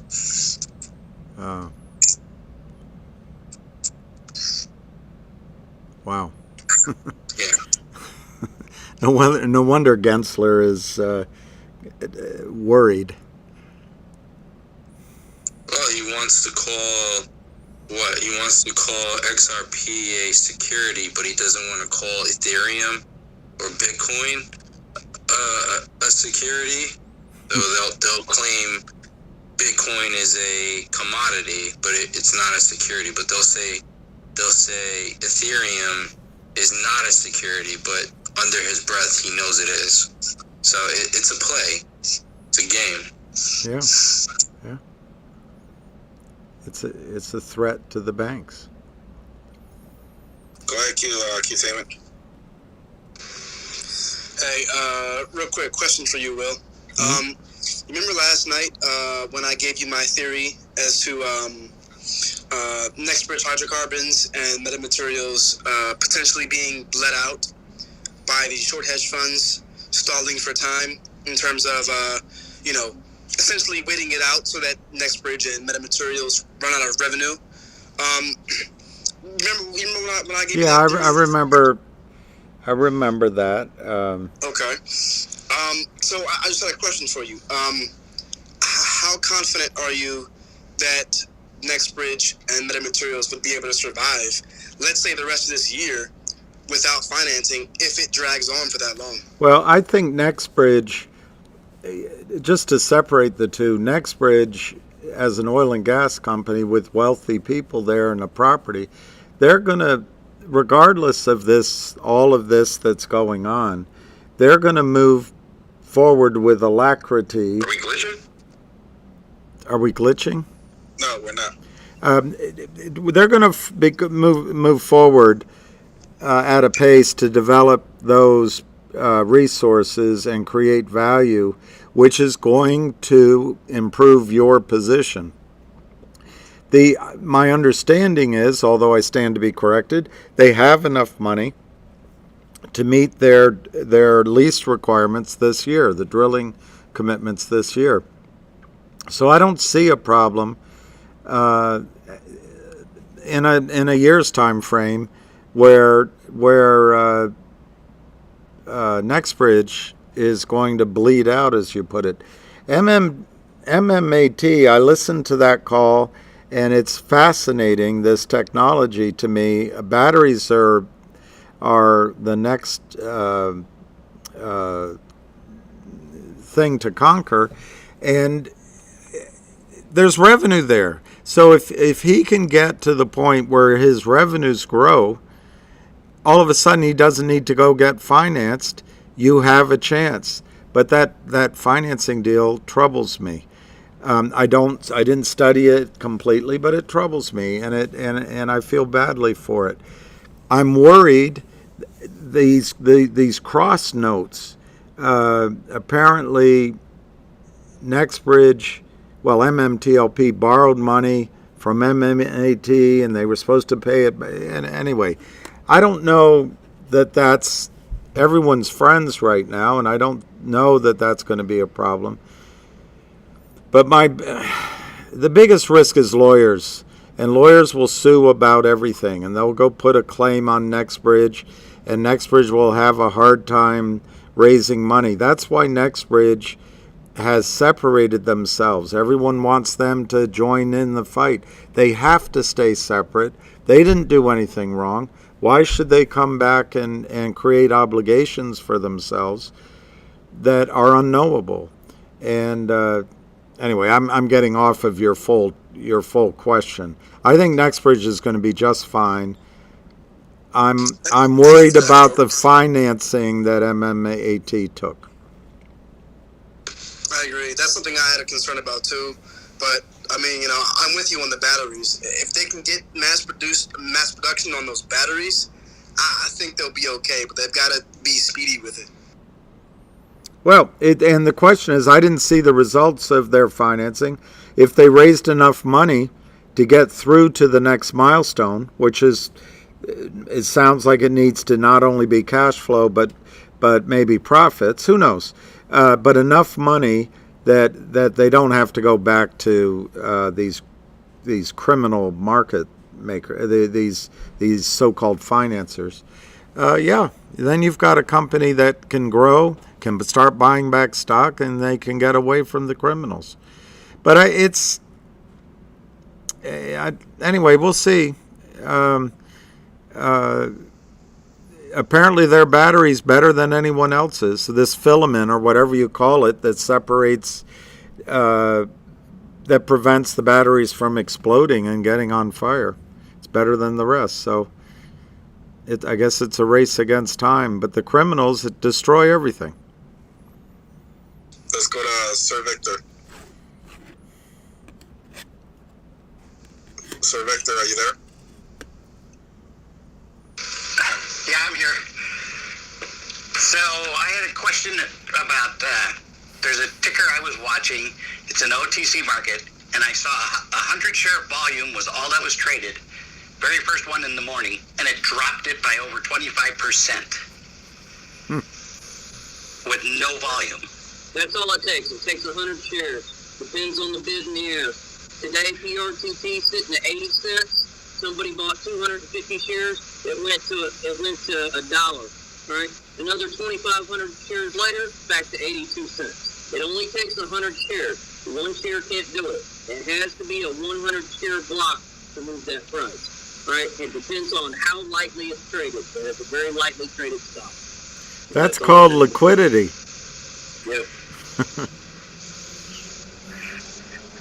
Well, it just seemed really weird to me because it took like a week for it to get up to where it was, and then within the first 5 minutes of trading, it drops it over 25% back down. Well, Andre, did you want to chime in on that? He's right. There's nothing for me to say. Cool. Let's go back to Swing. Right, so Q, your question, can you repeat it one more time in reference to the offering? I want to make sure that I cover all the bases. Yeah, so my question was essentially, would NextBridge Hydrocarbons and Metamaterials essentially survive, being bled out if, let's say, for example, MMTLP stalled for the rest of this year? I wanted to know if they would be okay in terms of financing if this dragged on for a very long time. All right, so the offering that happened just a few days ago was a $25 million raise, cash raise, okay? Right. It was a public offering, but they have a $250 million private offering that is contingent, okay? So, number one, $25 million is not a lot of money, okay? And with the amount of people that they have working and what they're trying to accomplish, it's not going to last long, maybe a quarter or two. Now you're going to talk about the lawyers and the expenses. I believe that's already been paid. I believe that they're good on what they've been doing to try to get some type of resolution with the Rosen law firm and, this class action lawsuit with this horse shit. Secondly, NextBridge owes Metamaterial quite a bit of money. And given the current MMTLP situation, they extended that. I'm not looking at the dates, but they extended it for a reason, hoping they would get some type of resolution. So Metamaterials wouldn't have to do an offering to recoup the money that they're already being promised that they're owed from NextBridge. I don't know if they've worked out some type of interest or whatever the case may be. My personal opinion, I don't think that is actually the case. I actually think that they postponed it, knowing that there's a resolution behind the corner. What you all were talking about, the batteries, you have a top 10 OEM in battery manufacturing, and there's some good things going on behind the scenes when it comes to that. There's a company in Chattanooga, Tennessee. There's somebody really close to where their main hub is. Dale House, I can never pronounce it correctly. There's Mitsubishi is one of their partners. There's a lot of talk around NCore and NCore. And that is a ceramic separator that reduces the fire. And if you guys go to the website, you can actually look at like a little video clip of what it actually does. And yes, I personally believe that it may actually be a little better than a solid state battery that QuantumScape was trying to accomplish. There's a lot of battery fires when vehicles like Teslas or any of these EVs, Lucid, Neo, whatever, are underwater. So they have plastic separators, and these ceramic separators increase the safety performance of a battery when it comes to an EV. And it's not just one battery. There's a whole system of batteries that allows them to actually run these vehicles for X amount of time off a single charge. So the financing portion of it, there is a backup plan in the event that this does drag on forever. And if we ever get to that $250 million benchmark, the price is going to drop exponentially. It's going to drop like a rock. Even worse than the $25 million offering. And I believe someone in this chat had said there's a high probability that it could go to 5 cents. But the chart, and I completely agree with it.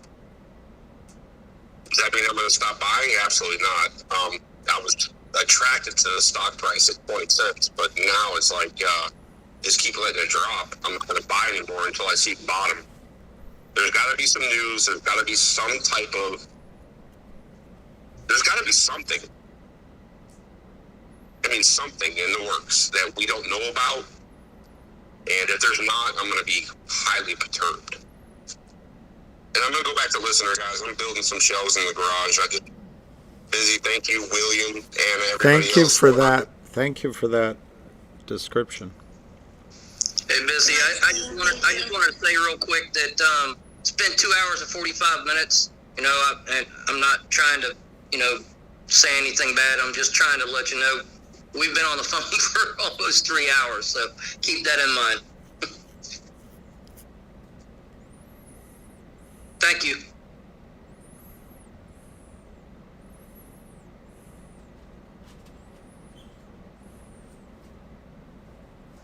What does that mean? William, you're tired? No, I'm not. I didn't say anything. That's Dwayne. That's Dwayne saying that. I didn't say. It's past William's bedtime. William is good. Go ahead, Biometa. What's going on? Nice to see you back.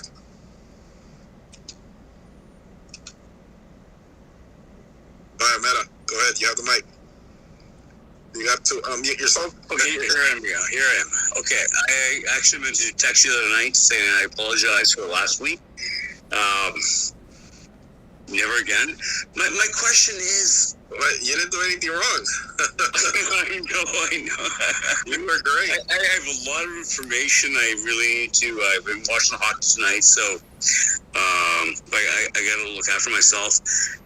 My question is, though, if the Dogecoin is following metamaterials, and you have a correlation there between the East Coast with Tesla working down the hall from metamaterials, is there a correlation there in the East Coast of the university? And I just thought, there's a correlation there, and I don't know if that's a true correlation or not. I mean, I'm going to leave it at that. Any thoughts? I think you have to ask 100. Curtis would be the great person to ask. I know that Curtis will be the great person to talk about metamaterials. He's extremely knowledgeable, but I mean, I don't want to spread any rumors or anything like that. But I've heard what you just said, but I just cannot. I mean, I don't know. Well, again, it was actually 2 speakers ago that I thought, why is Dogecoin in correlation with metamaterials? And if you're looking at batteries, if you're looking at new technology, what is the correlation between the two, if they are correlated? And just a thought. I'm not too sure. Yeah, all right. So I'm going to give you a broad answer because this is what makes most sense to me. It's not significantly a direct relationship. It's more about how many institutions own both things and how correlated are they to speculation in the market. Okay, that's fair. Because if you think about it, there's a lot of institutions that own the big, let's say, top 20, top 30 coins, right? And they control the price of it.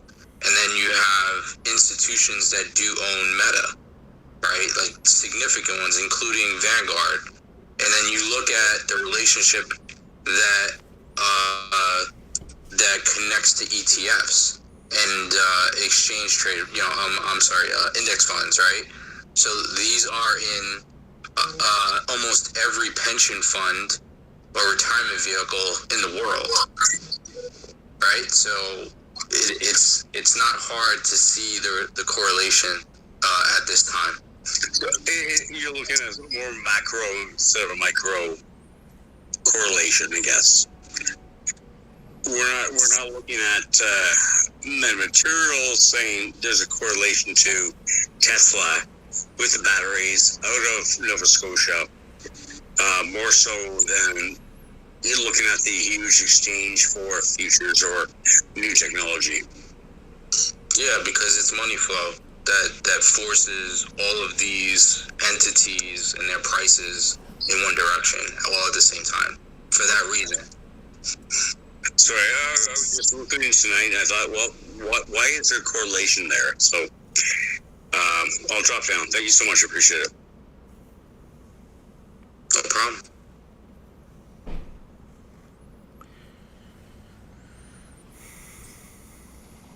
No more hands. Holy cow. So I put some stuff up in the nest. A lot of Citadel stuff. Some direct relationships to companies that should be of interest. And some RICO references from the Department of Justice. Take a look at that, and you can see how things are impacted worldwide and why we are where we are. Wow. Real quick, and I wanted to touch on whoever was just talking. I was hanging off the ladder. If you follow the semiconductor ETFs, SOXS, Sierra, October, X-Ray, Sierra, and Sierra, October, X-Ray, Lima. Metamaterials doesn't follow it. Metamaterials doesn't follow SPY. It doesn't follow anything. But if you pay real close attention to Dogecoin, it follows it 99.9% of the time. And I'm going to go back on my ladder. Yes, go build some cabinets. Well, I would just ask the question, what entity that has large share ownership or token ownership is in both, right? So if you could find that relationship, then you might have your answer. Because at the end of the day, it's controlling interest. And it has to be an institution that owns it. Right, I'm going to step back up in here. So I'm calling you out, Arca. You better take a mic. Maybe you could motivate him to take a mic, William. Arca? Yeah, he's over there. He's over there nice and quiet, but he's DMing me. He's the best. And Avid, and there's several, but... Come on, Arca.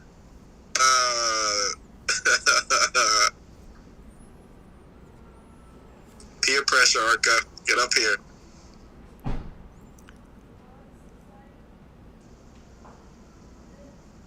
He's being too shy tonight. I was just saying hi to my wife. She just got home. I'm sorry. What was the question? I totally missed it here. There was no question. You're over there sitting nice and quiet. Yeah. Here in the space call, dude. But I heard a lot of MMTLP talk, a lot of MMAT talk. Is that still? I know that there's a huge movement happening within that, but is there anyone here that's also looking into MMAT because of the whole MMTLP issue? And metamaterials is the same thing still, right?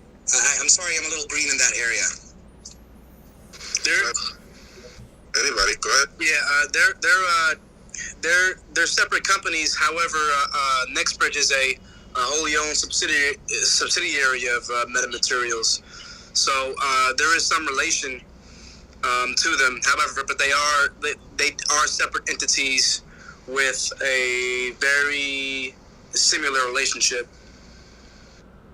Okay, gotcha. So we're not necessarily looking at MMAT as much as we are the MMTLP issue. Is that the deal here? Right. Well, here's the thing. MMTLP right now is currently dominating these spaces in terms of talk and urgency. You know, people are working towards a resolution for it all.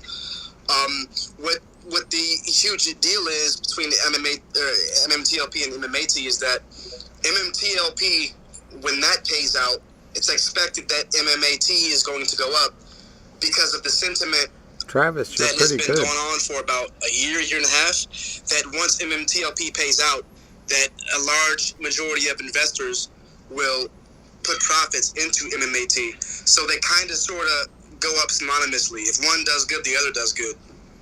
Yeah, let's get 100 in here. Go ahead. So there is a relationship with ETFs in regards to MMTLP and MMAT. And that's as far as I would like to go. The due diligence team is actively doing their, providing their efforts or putting efforts into, drilling down on more information. But there is a relationship there as well. Okay. So I see in the charts, at least I'm not looking at the immediate short-term time frame, but I am looking at MMAT on a quarterly chart, and there is a substantial amount of strength showing. So this is macro perspective though. So if it would be in our benefit to get MMAT to kind of make an upside move and then have MMTLP have its sympathy run, or inversely, or which way we want it to be, right there, it's soon-ish in respects to a macro time frame, right? So if we can continue to see a downside for MMAT, then I'm eyeballing a bottom of about it really sucks to say, but around 10.55, so 10 cents before a massive upside. And it's showing on the, like I'm saying, on the quarterly chart, and it's an extreme amount of volatility buildup, and it looks like we're already starting to pivot on stochastics. So there could be at least in the span of the next 6 months to maybe a year, there could be a pretty substantial move to the upside. And unfortunately, we don't have that much data to backtest this. But the last time we did have a situation to where we were faced with this accumulation, it was back in, if anybody's familiar with the entire trading history of metamaterials, so July 2016, right around there, we met that condition, and the asset actually exploded to a 300% move to the upside based on the condition that we're in now. So that criteria is very much present as we speak. So, and it could be accelerated if MMTLP does trade. And again, a lot of us are going to invest into MMAT. So, okay. So I mean, there is, like I said, there is a very unique situation. So that 300% move to the upside was based on, let's just say, stochastics were at a historical low, which is around within the 10 percentile, right? So 9.53%. Now the stochastics low that we're in now, it's at 1.59. So it's drastic. I mean, it's just exaggeratingly lower. So the move to follow for an upside thrust here or a volatility run is indicative of larger than 300%. And of course, please remember that I don't have any historical data to backtest here or enough of it in the quarterly chart, but the quarterly chart is just explosive, and it looks like it could be a very nice investment opportunity for the longer term, at least, right? Do you? Hey, Arthur, I'm sorry. Go ahead, William. I was just wondering, do you see the price going downward in the short term? What's your, I mean, are you able to tell an entry point that would be one worth waiting for?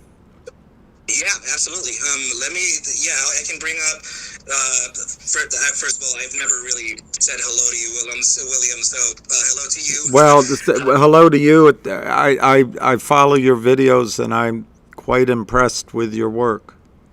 Oh, thank you, William. I've heard you mention my name a couple times in your streams too. So I just never had I even said hello to you too, but you got a lot of comments and stuff, so you often. I'm not very good at all of that. But. Just don't DM him because he never reads his DMs. Hey, Mark, I told him to read his comments yesterday. Oh my goodness! I told him to read them. It's something he should do. But I think everybody on this, particularly if you're developing trading patterns for a lifetime, you need guys like Arca and Avid. So build your relationship. You're fortunate to have him here. Oh, thank you so much. That really means a lot. But yeah, William, I really wanted to kind of express my gratitude to you and what you're doing for the communities as well. You're a kind man. So, but in respect to the shorter term time frame price action that you're looking at, at least, well, let me give you it like straight up, right? So I have consolidation coming in the bi-hourly, but I'm going to put these puzzle pieces together so that we can kind of work this together. So now, leading into the 6-hour time frame. So if I'm looking at the 6-hour time frame, that means that every 6 hours there is a closure of a candle, right? So in respect to every 6-hour closure, then we could start to kind of extend time to see when it would be appropriate for us to make an upside move based on time, right? So there is a similar situation in volatility versus momentum, just like there is on the quarterly chart, except on the very immediate short-term time frame. So 6-hour in this case, we have an upside pivot on both the EMA3, the exponential moving average 3 period, and the simple moving average 14 period. And also, not only that, but we're starting to get a little bit of an up, or I guess you could call it a little bit of a pivot on the RSI, which, by the way, both the RSI, the relative strength index, and the stochastics momentum are incredibly oversold. So there is a potential upside coming in, and volatility is also contracting. So that's usually indicative of a mean reversion. So now if I can bring up maybe the daily chart, then I can project to you what that reversion is. I developed an algorithm that presents itself in TradingView as a strategy, and I call it the mean reversion variant. So the reversion variant is giving us a potential top side of 37 cents. The condition very much needs to meet, though. Okay, so what I mean by a condition or the criteria is that we need both of the EMA3, which, by the way, it's starting, but it's not quite there yet. And we also need volatility to start contracting from within the 90 percentile, which is maxed out 100% right now. So that potential on a daily time frame could be a pretty explosive move. And if we're looking at, say, for example, the hourly, if you wanted to know if we're moving to the upside within the span of about a half a day or half the trading session, right? So, in fact, no, I see an upside. And that upside could be resisted right at about 19.52 to 20 cents. And I'm really talking about within just a couple hours of trading. So through these tools, I'm able to give you a projection based on macro time frame, as in I see strength coming in before a catalyst gets released, or I can give you weakness to the asset in a macro time frame or a short-term time frame. And it's really not about my opinion. It's just what the charts are saying, right? So I say this often in my videos that I'm merely a paper boy, right? So I'm just I'm just the person who kind of takes the glyphs, right, and makes them into English. So then you can read them, right? So immediate short-term time frame, guys, resistance at 20 cents. I would see a potential bottom side of about 1860 in the next trading day. Before some more consolidation. But it looks like this thing is laddering. It looks like there is kind of some short activity happening in a strategic manner. So if that is the case, then we are on wave number 2 actually wave number 3 of that ladder attack. So there could be one more wave, which is usually indicative of the golden rule of 3. So you have 3 capitulation events followed by a potential 4th being the one to break the market structure, and then an upside would come in. So consolidation to downside would be my honest opinion here. And if we can, have you ever?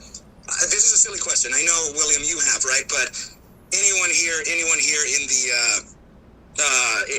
the space, I'm sure that you have witnessed before a short squeeze, right? Similar to what happened to, or even a gamma ramp, right? Like GME, like AMC, even CXAI, what just happened to that recently, VWAGI back in 2008 or 10, right around there. Those squeezes can happen because of course, whatever reasons you may give it. But what I mean is that the price action eventually reaches an area called price discovery. So that price discovery is existent because there's no support or resistance, historically speaking. So there's no price action to the left of the chart. So nothing is there to kind of push or prevent the price from going upwards, unless, of course, the market maker itself just halts it, right? So in this case, that's kind of what MMAT is doing. It's squeezing downward. So I mean, of course, that's not the right way to say things, but I'm saying there's no price action prior to this moment in time that would have any reason for us to bounce from. So the shorts are in price discovery, and they can take this wherever they want initially. I mean, pretty much. Right, so now the only other area that we can rely on would be in geometric levels. So if we can take an inverse Fibonacci retracement from the current range low to the range high in an inverse manner, that would give you a high probability of bouncing from 1822. And another target would be 1761. And the last target I can see would probably be around 17 cents. And the reason why I'm mentioning those targets in particular are because they are golden means. They are the golden ratio, the 618 targets of the Fibonacci retracement. So they're relevant since we are in that price discovery. So please, guys, I don't know if I know that we have XT Sean with his hand up and stuff. I don't want to take over the mic too long. No, you're good. You're good. I know that 100 wants to chime in, and I know that Sean wants to chime in. So you guys high five each other. Whoever wants to go first. Sean, you can go first. I was just I'll say one. I love TA, and if anybody, I know a lot of people are afraid of technical analysis, and I love guys like Arca that'll come out and break it down. I help you guys out, the MMTLP community, when guys ask, and guys like Arca is who I look to learn more from. So it's always about education. So thank you, Arca. Can't thank you enough. I'm going to step back and let 100 go, because you guys can go back and forth, and I can be better educated that way. So 2 TAs going. Go ahead. Let's go 100. All right, so I don't disagree with Arca at all. I'm curious as to what duration are you using your fib on?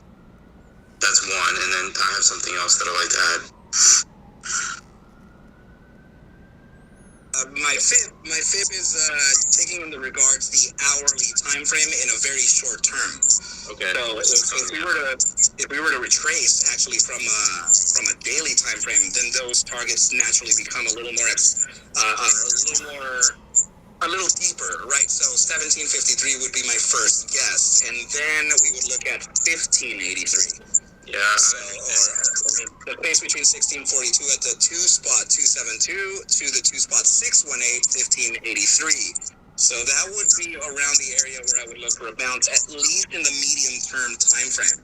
But short term, that's what I meant by because William was asking me for a short term perspective, so I kind of put it into the immediate, like, potential daily. Well, I was actually, in terms of an investment, listening to the call and listening to the stock, it seems like something to try to accumulate, but I don't know if now's the time to do it or at a lower price.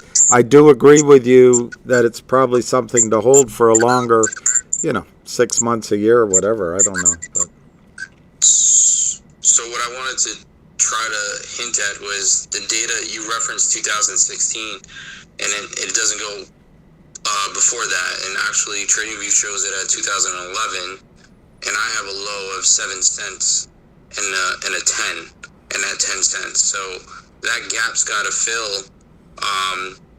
Either it pins down or you have a body of a candle there, and if it breaks market structure, you're looking at below 7, but very briefly. And what's the gap? What's the gap?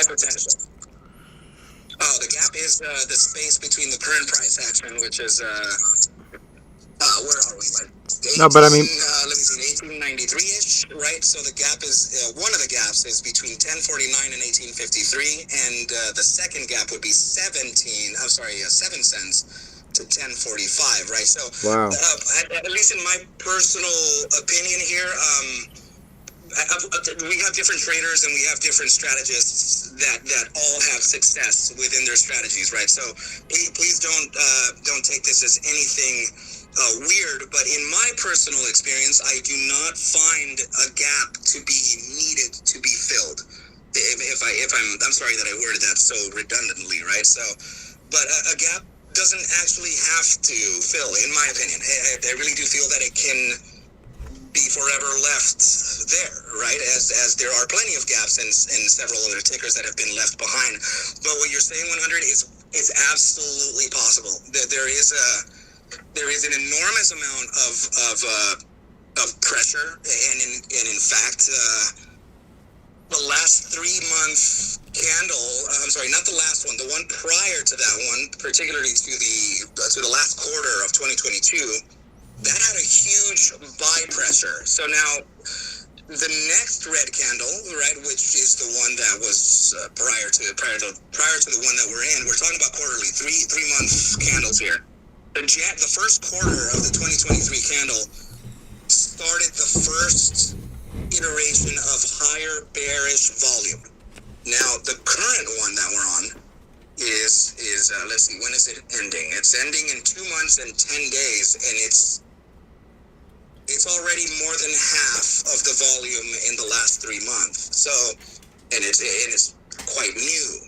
So the bearish pressure is indicating a potential continuation to the downside, right? So I'm not sure that we have enough liquidity to drop to 10 cents, but since that's the next support level for us, then the probabilities start to become a little higher.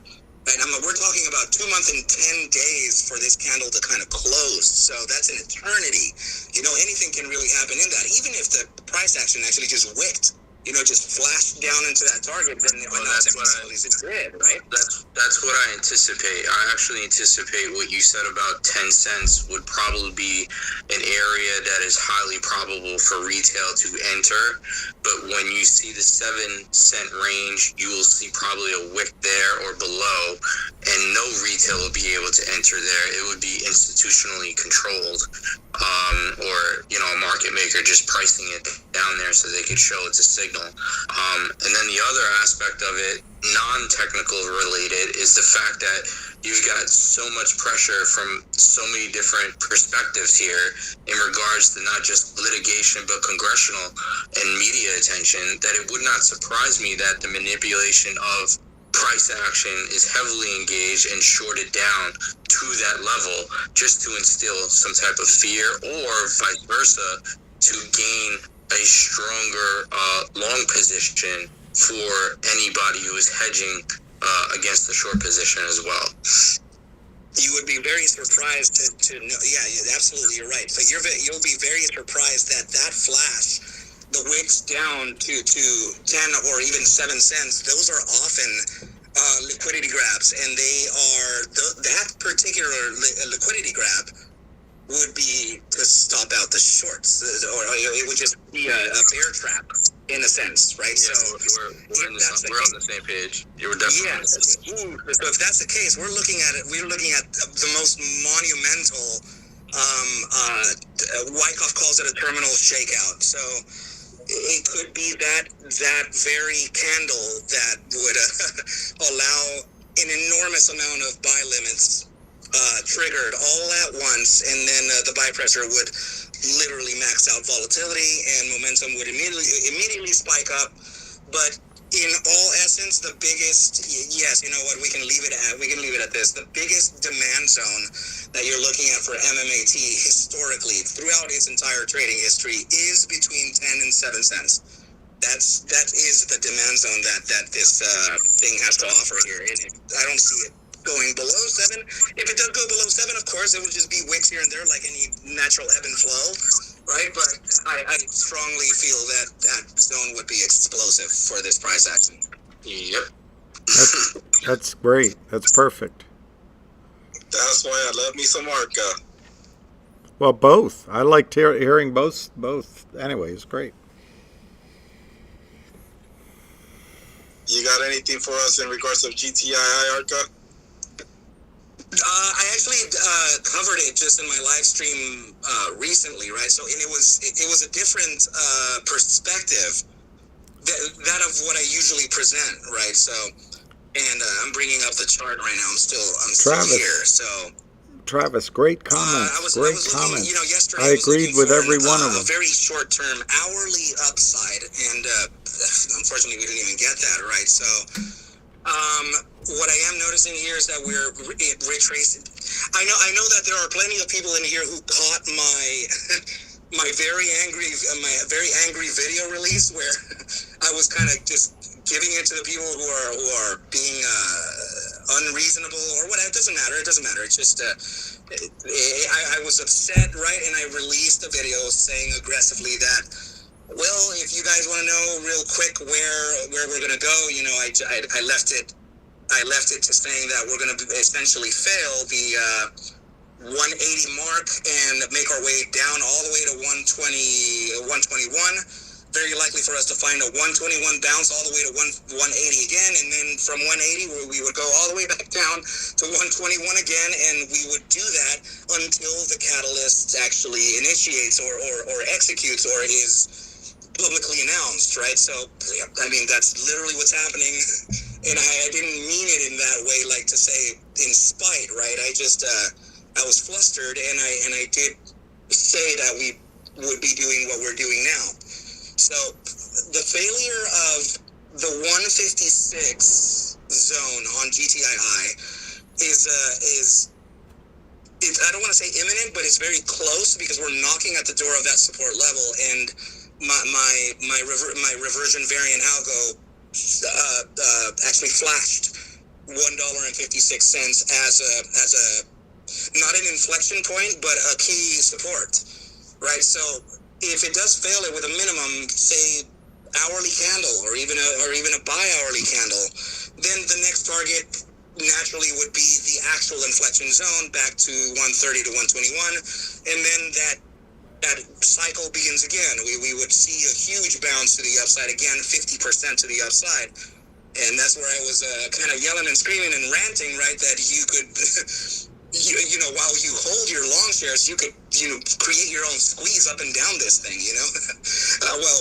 we're actually holding for the movement and holding for market equality and all that. So remember that I'm also a short-term trader and systematic at that. So my opinion and my outlook in the markets is very, very different than that of a fundamentals trader.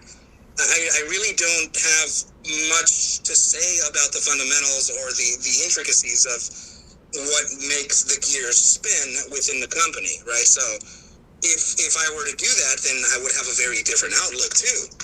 If I were to become a systematic fundamentals trader, then I would then start looking at the historical beats that the CEO has and the CFO has. So I want to know where he came from. I want to know what he's done before, and based on a market cycle, how many beats has he done in earnings, and have they been consistent in percentages? Has the company succeeded? I would be looking at data very differently than that of a traditional fundamentalist. So, but I don't do that. My base premise is to look at what an institution can't hide from, essentially. And what that means is that, picture yourself like this. So if you were in just to say you're in an open land, right, and the floor is muddy, everything is muddy around you. So if you take a step forward, then there's a footprint, and that footprint is going to be there because it's all wet and it's mud, right? But when you leave, there's just going to be footprints there and no one's there, so you don't see them there.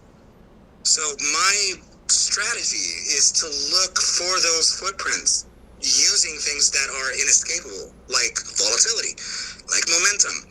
And oftentimes I hear, well, Arca, the charts don't matter because these are synthetics. But for some reason, that very same person is looking at the chart, dropping in price, stating that these are the naked shorts, right? So if you're telling me that the charts don't matter while looking at the price, saying that these are the naked shorts, then how is that? That doesn't make any sense. It's like, it's, you know, that's, you're fighting against yourself, you know? So instead, what I tend to do is anytime that we have an incredible sell-off or the price action is being taken from us, and then we start saying like, well, these are the naked shorts, these are the synthetic shares, this is it. Those particular times leave an increased amount of volatility and momentum in the footprint. So I take note of every single iteration, historically speaking, where that has happened. And from that statistical data, or from those samples to create the data set for stats, I then have an advantage to understand where price action can go. You know, and it's based on probabilities, and it's not based on certainties. In fact, for GTII, I took it further so that people can see just how these things can vary. So in statistics, you can create a mean. From a mean, you can create a standard deviation, which is 68% of the results wherever it would land, right? So the center of a bell curve would be the 68%, right? So from that bell curve, you have a lower end and a higher end. So then you have the lower end of the first standard deviation and a second end, which would be the higher end of the first standard deviation. So then it gives you a price, a price percentage based on a criteria that you're looking for. So based on this criteria, you can move minimum 10% or maximum 190%. So my 6-hour back test indicated that we could do a 13% move minimum on the first standard deviation lower end, and a 190% move to the upside based on the higher end of the first standard deviation with an 89% center. We made a 35% move to the upside. So that, you know, the statistics played out just right.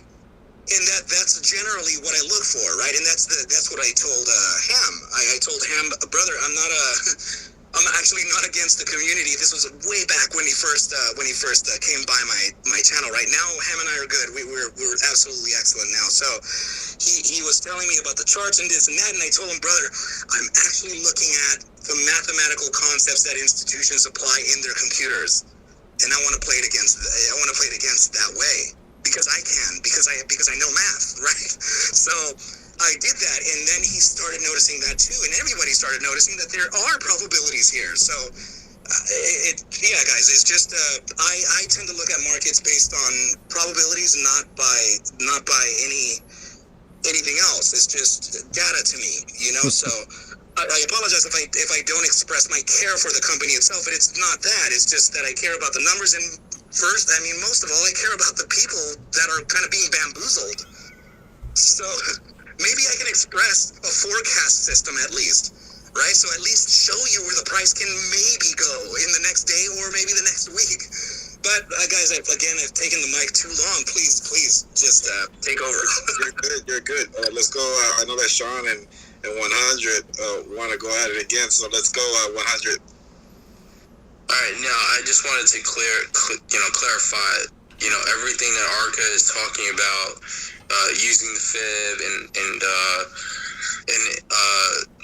identifying the cycle, right, and price behavior, and then you're using fibs on percentages.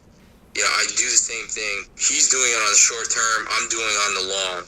So that's the difference between, two different strategies that we are discussing today, just so that we're clear and that we're not confusing people, especially new traders. Because, once we were new traders, and we would listen to language like this, and it would be very confusing. So I just wanted to clarify. That's all. Go ahead, Sean. And this is why I step back, because what I had to say is going to fit perfectly here.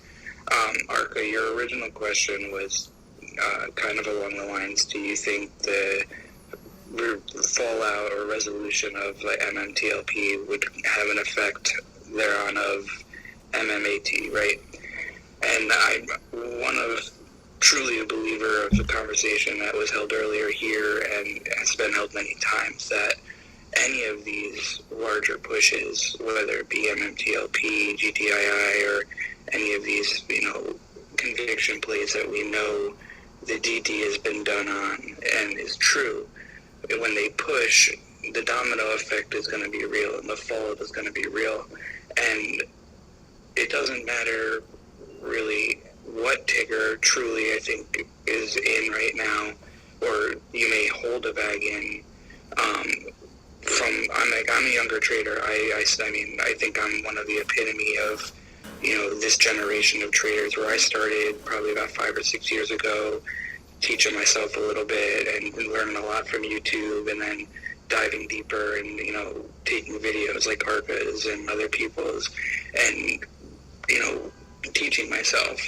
And what I've heard from many times, because, the access to technology and being able, to talk to guys like Pedro, I DM with him almost on a daily basis sometimes, right? And the access to technology and talking to these gentlemen like William, who have been in the market, 100 who have been in the market for years, traders didn't have that back in the day. Traders didn't have that 15 years ago.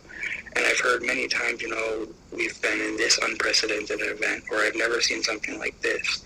So traders in the last 4 or 5 years, when they realized, they had to play by the game of the hedge funds and really double down and educate themselves, have turned to the point where we are all better educated. We got 4 to 5 year head start on the turn of what was to come. And if I know it is to be true from the research that I've done in previous recessions, the best way to make money on those recessions is to do what we all are talking about, is to find stocks that are beat up value, where the fundamentals look good, but you have a strong company behind it as well, where there are some reasons where they're either not at par value, or the economy has hit them hard to where they're going to take a run, right? So as a whole, retail has better educated themselves. We have greater access to technology. The conversation that you guys just had alone, let alone this 3.5, 4 hour phone call 15, 20 years ago, would have cost a lot of money for all of us to sit here and listen to. And now there's a conference call of 1,000 almost sitting here, just better educating ourselves for free and sharing in our education, right?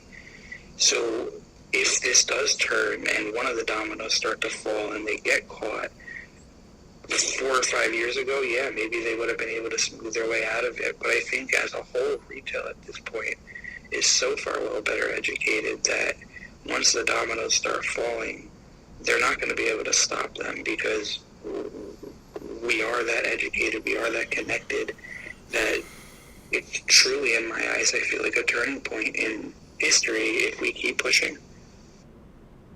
Well, Sean, I'd just like to add one thing to it. I don't know how Arca feels about it, but ever since I joined the community, one of my goals, my personal goals to help the community, was to get them in best position, right? And when we talk about technicals, it's things like this. Like, you have opportunities to buy at the cheapest range you possibly can to go long. Now, it's not financial advice, but at least it's educational, right? It's saving you a lot of heartache and pain, and life lessons that you would have learned very, very harshly if you didn't experience it, or at least somebody clarified what you're looking at and viewing. Helping you to understand it. So, the power of the space call and where we are right now certainly bridges that gap and allows an opportunity for all levels of education, of educated people to come together and share their ideas and ask questions, and then we become better because of it. So I high five to that, because that was a great point. And to your point, I said this morning, and I don't have any money in the stock market right now. I have maybe $50-$60 worth of options, because I am a paycheck to paycheck guy right now. But I'm here. Well, technically, I lied. I am like you. I want to say thank you. I don't know if Jarek's here and listening. I'll say it here. I said it this morning. Jarek took Busy's his action towards you and heard me speaking this morning that I was a Torch OG, but liquidated my accounts last year during the middle of all the trading. So he has now said that he was going to donate some MMTLP to me in my name, like Busy has done for you 100. So I can't thank him enough. So I lied. Let me correct myself. I have some MMTLP shares again. But overall, I don't have anything that I'm in the stock market for. But if I can better help educate those around me from what I've learned, so they don't blow up their accounts like I did, that many people have done when they first learn options or they start high frequency trading. Like, I've lost plenty of money in the stock market, but I take that as a lesson learned.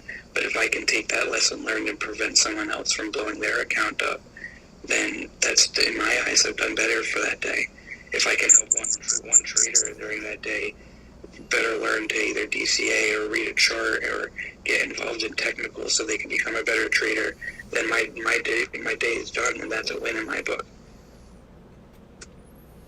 Yeah, I call it a battle scar. It's a tough battle scar, but only traders understand these things. It's a significant mental battle in oneself. To control their own emotions and learn best strategy. And the hits that you take, it is just monumental, especially from a psychological level, and trying to break these things down, and then, just trying to figure out how this system works, or just how human emotion is controlled and manipulated and so on and so forth, and then being able to react to it in a logical way in real time with real money. It's the hardest thing I've ever done in my entire life, and I have many battle scars, and I am grateful for it. And I say it in that way because if I didn't have those battle scars, I wouldn't learn these life lessons, right? And how important it is to have risk management, how important it is to be educated and strong psychologically as you enter these markets that are designed to be against you. You know what I mean? So, and they're doing it's done on purpose. It's psychological warfare. But to say that you have mastered yourself gives you a significant advantage in these markets, whether you're trading them or as an investor, because there's different strategies that you can play into it. I tend to merge both, but it is a journey of a lifetime that me, just for myself as a trader, I have such a passion for it. I love it. And when you accomplish certain things, because you know that you have worked your ass off to get to where you are, and know that other people are struggling to, achieve the same goals and where you've achieved, or at least get to the certain, the finish line of sort, which is never a finish line when you're a trader, by the way. You're always chasing something and proving yourself. You're not chasing stocks. You're not chasing price action. You're always chasing yourself to become better in how you react to things and strategies. So it's a very, very powerful skill set, and not everyone can do it. And it takes a significant amount of practice I don't care how successful you are in a 1 year period, 2 year period, 3 year period, 5 year period, even 10 year period. I don't care. Like this is a continuous lesson that you will have to learn every year as you breathe. But as you get wiser and more experienced, you make less and less mistakes, and you start to realize, you know, how powerful that knowledge is, and then how powerful it is to help others achieve that knowledge too. So, with that said, I'm gonna get off the mic. Q, that was really good, dude. I actually have to add a little bit into that. First of all, I'm sorry that somebody mentioned earlier. I'm trying to kind of keep up as much as I can here because I'm not actually writing notes and stuff. But somebody mentioned earlier that they right before I add to your statement right now, but somebody mentioned about MMAT about adding into their position because they feel that it's a good long-term hold. So they don't know if they should add now or add later. Well, first of all, none of us here should be telling you that or should be advising that because that would require a financial advisor, right? But if you are looking at that in a macro perspective, if you're looking at the belief that the company does have a good fundamental it's midnight. I think I'm just going to hang up both on him and you guys so I can get up early. We're going to have a 10 o'clock call on Go with Logic, and I got to walk my dog. So I'm going to go to bed. 2 or 3 months shouldn't matter to you at all. If you're looking at if these guys, if there were a break, I could see what else they're going to talk about. Your entry is essentially now-ish, right? And then you would look back minimum 1 year from this point and see what your investment has done, right? So I wouldn't penny pinch between this zone here because you're already at price discovery. You're already at a massive discount. I would say 90% discount from the great, initial, but you know, from even IPO, right? It actually makes me want to go buy a farm. Sorry?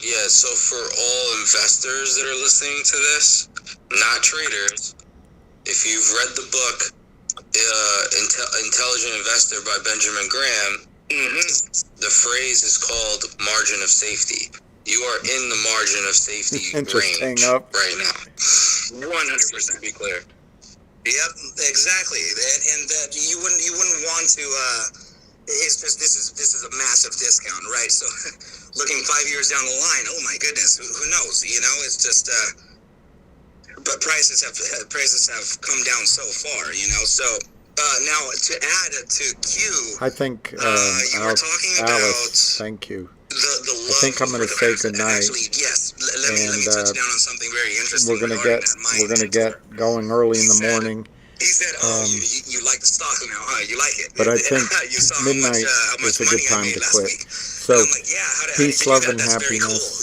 And I want to do it too. And he says, cheers. He says, oh, you got the bug bite. And